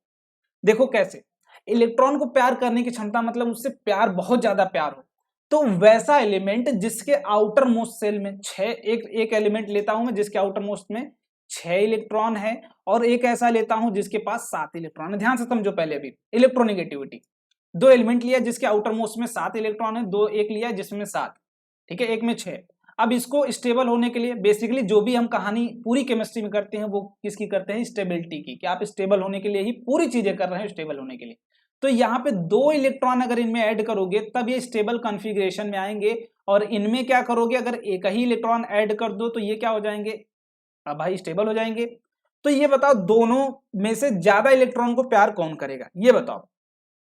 सिंपल सी बात है, जिसको क्या हो, एक ही इलेक्ट्रॉन जस्ट चाहिए। अब तुम जब सफलता की तरफ चलोगे, अगर जब सफलता अचीव करने लगोगे, गोल अचीव करने लगोगे, तुम्हें क्या होगा कि तुम दौड़ रहे हो, ठीक है, रेस में दौड़ रहे हो, तुम्हें सिर्फ चलना है 100 मीटर, दूसरे वाले को 200 मीटर। तो तुम बोलोगे कि तुमने लगभग कंप्लीट कर लिया, 100 मीटर और चाहिए, कितना जल्दी मैं दौड़ लूं कि वो चीज अचीव कर लूं। तो इलेक्ट्रोनिगेटिविटी भी वही, इलेक्ट्रॉन को प्यार करने की। तो गोल हमारा बचा है 100 मीटर और तेज दौड़ के मैं 100 मीटर जल्दी से कवर कर लूं। वैसे ही 7 इलेक्ट्रॉन है तो ये जल्दी से एक इलेक्ट्रॉन को लेके तुरंत क्या होना चाहिए, स्टेबल हो जाएगा। ये 6 वाला बोलेगा यार मुझे अभी एक लूंगा, उसके बाद एक और चाहिए, 2 मुझे मिलेगा तब जाके स्टेबल। तो दोनों में मोस्ट इलेक्ट्रोनिगेटिव कौन होगा, मोस्ट इलेक्ट्रोनिगेटिव कौन होगा, जिसका क्या होगा, जिसका क्या होगा इलेक्ट्रॉन, 7 इलेक्ट्रॉन होंगे भाई, एक ही इलेक्ट्रॉन चाहिए, मैं तुरंत स्टेबल हो जाऊंगा, एक था तो दिलवा दो भाई मुझे, तो वो तुरंत स्टेबल हो जाएगा। और दूसरी चीज जो वेरी करती है वो क्या, एटॉमिक साइज। न्यूक्लियस से जितना पास रहोगे पॉजिटिव उतना ही जल्दी अट्रैक्ट कर लेगा इलेक्ट्रॉन को, न्यूक्लियस से दूर जाओगे साइज घटेगी तुम्हारी, तो इलेक्ट्रोनेगेटिविटी क्या हो जाएगी, घटेगी, साइज बढ़ जाएगी। तो न्यूक्लियस, देखो ये इलेक्ट्रॉन ऐड हो रहा है, तो एडिंग के लिए इसके बीच में क्या होगा, न्यूक्लियस में जो पॉजिटिव चार्ज होते हैं, प्रोटॉन्स होते हैं, वो और इलेक्ट्रॉन के बीच का फोर्स कंपेयर मतलब एनालाइज करके देखना, एक छोटा है, एक यहाँ पे मैं बड़ा एग्जांपल ले लेता हूँ यहाँ पे, ठीक है, एक इलेक्ट्रॉन मैं यहाँ ऐड कर रहा हूँ, एक इलेक्ट्रॉन यहाँ ऐड कर रहा हूँ, बताओ दोनों में आसानी क्या होगी, दोनों में कौन अच्छे से ऐड करेगा, कौन ज्यादा प्यार करना चाहेगा। देखो यहाँ पे दोनों के बीच में डिस्टेंस कम, दोनों के बीच में क्या लगेगा, फोर्स ऑफ इलेक्ट्रोस्टैटिक फोर्स, यहाँ पे भी इलेक्ट्रोस्टैटिक फोर्स, दोनों के बीच में दूरी ज्यादा, एटॉमिक साइज ज्यादा होने की वजह से तो ये प्यार नहीं कर पाएगा इलेक्ट्रॉन को, कम फोर्स, फोर्स क्या है बेसिकली प्यार है दोनों के बीच का, ये कम प्यार दिखा पाएगा ड्यू टू एटॉमिक साइज के इंक्रीमेंट में, और ये प्यार क्या दिखा पाएगा, ये ज्यादा दिखा पाएगा क्योंकि छोटा एटॉमिक साइज है। तो electronegative is inversely proportional to atomic size, तो हम जब इधर जाते हैं तो एटॉमिक साइज घटता है, ड्यू टू दैट न्यूक्लियस और इलेक्ट्रॉन के बीच की डिस्टेंस घटती है, और घटने की वजह से दोनों के बीच का प्यार बढ़ता है, और प्यार ही क्या है, इलेक्ट्रोनेगेटिविटी, इलेक्ट्रॉन से प्यार, कोई भी एलिमेंट अगर बोल रहे हो तो इलेक्ट्रॉन से प्यार, तो वो क्या है, इलेक्ट्रोनेगेटिविटी, और इलेक्ट्रॉन से प्यार क्या होता है, इलेक्ट्रॉन से प्यार का मतलब कि न्यूक्लियस में जो प्रोटॉन प्रेजेंट है वो इलेक्ट्रॉन को कितना अच्छे से अट्रैक्ट कर रहे हैं, यही उन दोनों के बीच का प्यार है। क्लियर। तो हम जब लेफ्ट टू राइट जाते हैं इलेक्ट्रोनेगेटिविटी क्या होती है, इंक्रीज करती है, और जब नीचे से ऊपर जाते हैं तो क्या करती है, इंक्रीज करती है। ठीक है, तो ये ओवरऑल है आयनाइजेशन एनर्जी, इलेक्ट्रॉन एफिनिटी नीचे से ऊपर बढ़ती है, और यहाँ पे लेफ्ट टू राइट क्या होती है, इंक्रीज होती है। और आप नॉन मेटेलिक बिहेवियर देख सकते हैं, ये कुछ तरीका है, मतलब मैं लेफ्ट टू राइट या फिर अपर डाउन नहीं दिखाने का, एक साथ दोनों दिखा दिया गया है, ये मेटेलिक कैरेक्टर। ठीक है, मतलब आप लेफ्ट टू राइट नीचे आएंगे ऐसे इस तरीके से, तो इस तरीके से बढ़ेगा, और atomic radius is directly proportional to atomic size, जैसा साइज होगा वैसा रेडियस होगा। रेडियस क्या है भाई, न्यूक्लियस और जो आउटर मोस्ट सेल है उसके बीच की डिस्टेंस इज एटॉमिक रेडियस। तो एटॉमिक रेडियस क्या है बेसिकली, जितना ज्यादा साइज होगा उतनी ही ज्यादा उसकी रेडियस होगी, और उतनी ही ज्यादा क्या होगी, आपकी एटॉमिक रेडियस बढ़ती जाएगी। क्लियर। तो ये रही बात। अब लूथर मेयर कर्व की बात कर लेते हैं। लूथर मेयर कर्व क्या था, ये भी बेसिकली हमें पीरियोडिक क्लासिफिकेशंस ही बता रहे थे, पीरियोडिक क्लासिफिकेशंस लाइक मेंडेलीफ। ये भी क्या मानते थे भाई कि जो भी पीरियोडिक प्रॉपर्टीज वेरी करती हैं वो किस पे करती हैं, एटॉमिक मास पे ही करती हैं, एटॉमिक मास पे ही करती हैं जो भी वेरीज करती हैं प्रॉपर्टी। बट इन्होंने कौन सी प्रॉपर्टी देखा था, तो हमारी जो मेंडेलीफ सर थे, जो हमारे मेंडेलीफ सर थे, वो कौन सी प्रॉपर्टी देखते थे, वो केमिकल प्रॉपर्टीज को मोस्टली फोकस करते थे, केमिकल प्रॉपर्टीज पे जाते थे, केमिकल प्रॉपर्टीज को कंपेयर करके वो अरेंजमेंट करते थे। बट ये लूथर मेयर साहब ये हमारे जो भी प्रॉपर्टीज कवर करते थे वो किसकी, फिजिकल प्रॉपर्टी। और फिजिकल प्रॉपर्टी क्या है, तो वो है एटॉमिक वॉल्यूम। वो क्या है, एटॉमिक वॉल्यूम। इन्होंने कौन सी प्रॉपर्टी को कवर किया, एटॉमिक वॉल्यूम की। और सिंपल सा एक फॉर्मूला लगाया था, कौन सा फॉर्मूला लगाया था, that is density is equal to mass by volume. हमें ये पता था density is equal to mass by volume, तो उन्होंने इसको लगाया atomic volume, volume must be equal to atomic mass. और मेजर जो कंसीडरेशन था वो क्या था, एटॉमिक मास का था, और ये क्या थी नीचे, डेंसिटी। तो डेंसिटी और मास के बेसिस पे उन्होंने वॉल्यूम वर्सेस एटॉमिक मास का ग्राफ बनाया था। और ग्राफ यहाँ पे आपको प्यारा सा दिख रहा होगा कि कुछ इस तरीके से शार्प एज टाइप के ग्राफ बनाए थे उन्होंने। ठीक है, शार्प एज टाइप के ग्राफ बनाए थे। इस ग्राफ की जो विशेषता थी वो क्या थी, वो ग्राफ की विशेषता आप यहाँ पे देखिए कि जो भी अल्कली मेटल्स थे, जो भी फर्स्ट ग्रुप था, फर्स्ट ग्रुप के जो मेटल हम आज जानते हैं अल्कली मेटल्स, वो कहाँ लाई कर रहे हैं, मैक्सिमम ऑफ कर्व पे लाई कर रहे हैं। यहाँ पे देखिए सोडियम हो गया, ठीक है, सॉरी ये नाइट्रोजन, सोडियम हो गया, मैग्नीशियम हो गया, ठीक है, जो भी फर्स्ट ग्रुप, सॉरी सोडियम, इसके बाद इधर आएंगे पोटेशियम, ये रहा पोटेशियम, ये रहा रुबिडियम। तो ये मैक्सिमा, ये मुझे दिखाना नहीं चाहिए था, ये दोनों गलत है। ठीक है, ये दोनों हटाता हूं मैं। बेसिकली फर्स्ट ग्रुप में कौन आता है, सोडियम आता है, इसके बाद कौन आता है, पोटेशियम आता है। देखो एक चीज यहाँ पे अब कुछ बच्चे बोलेंगे हाइड्रोजन, हाइड्रोजन आप देखिएगा अल्कली मेटल्स में हम हाइड्रोजन को काउंट नहीं करते हैं, अल्कली मेटल में हम हाइड्रोजन को काउंट नहीं करते हैं। ये बात आपके माइंड में क्लियर कट होनी चाहिए। ठीक है, क्लियर कट होनी चाहिए कि हम अल्कली मेटल्स में हाइड्रोजन को काउंट नहीं करते हैं। Does alkali metal consider hydrogen, तो आप बोलेंगे नहीं, हाइड्रोजन को कंसिडर नहीं करते हैं क्योंकि इसका जस्ट बिहेवियर इलेक्ट्रॉन डोनेशन का, बट ये पूरी तरीके से आपका अल्कली मेटल नहीं है, ठीक है।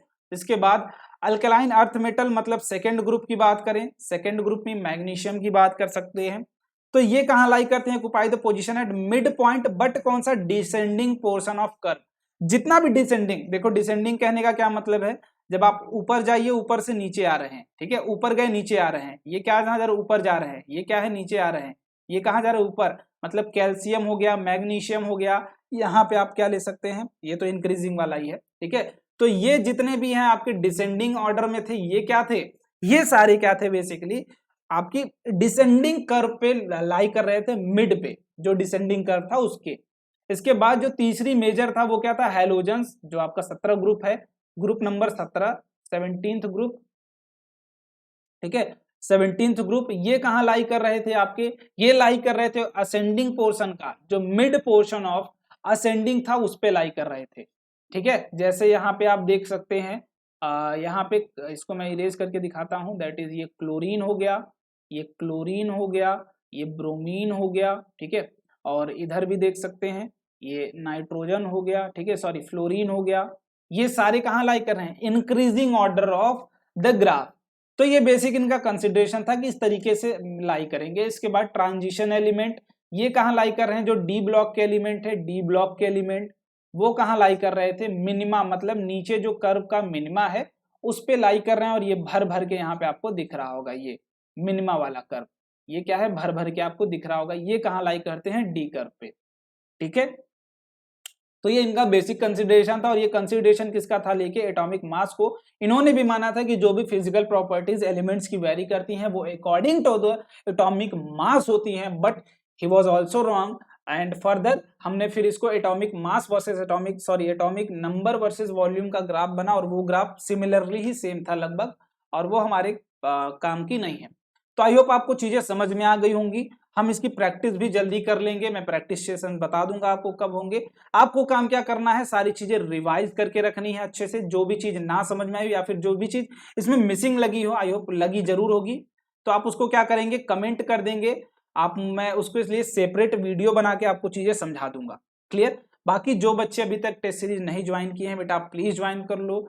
26 सितंबर बिफोर 12 PM अगर आप ज्वाइन करते हैं तभी आपको ये 299 का पड़ेगा, अदरवाइज ये कितने का हो जाएगा, 399 का हो जाएगा। और ये आपको चाहिए तो आपको कोड यूज करना पड़ेगा रैंकर्स, अगर ये आपको डिस्काउंट चाहिए तो मेक श्योर कि आप इसको ज्वाइन करें, और जो भी सुविधाएं हम दे रहे हैं उसका फायदा उठाएं, और प्रॉपर तरीके से आप पढ़ाई करते रहें। और जो बच्चे बोर्ड के लिए तैयारी कर रहे हैं आपको भी एकदम रिलैक्स रहना है। आपके लिए 27 तारीख से यानी सोमवार से, कल से आपकी शुरू हो रही है बैच सफलता बैच, जिसमें हम पूरी डिटेल में आपको चीजें कराने वाले हैं फॉर टर्म 1 एग्जामिनेशन, क्लियर। तो आपको एकदम टेंशन नहीं लेना है, रिलैक्स होकर चीजों को पढ़ाई करनी। सो आई होप आपको सारी चीजें समझ में आ गई होंगी। कोई भी चीज ना समझ में आई हो तो उसे क्या करना है प्यारे बच्चों, कमेंट करना है, तो मेक श्योर कमेंट जरूर करें। जो भी चीज ना समझ में आई हो, I will clear all of them, clear, okay.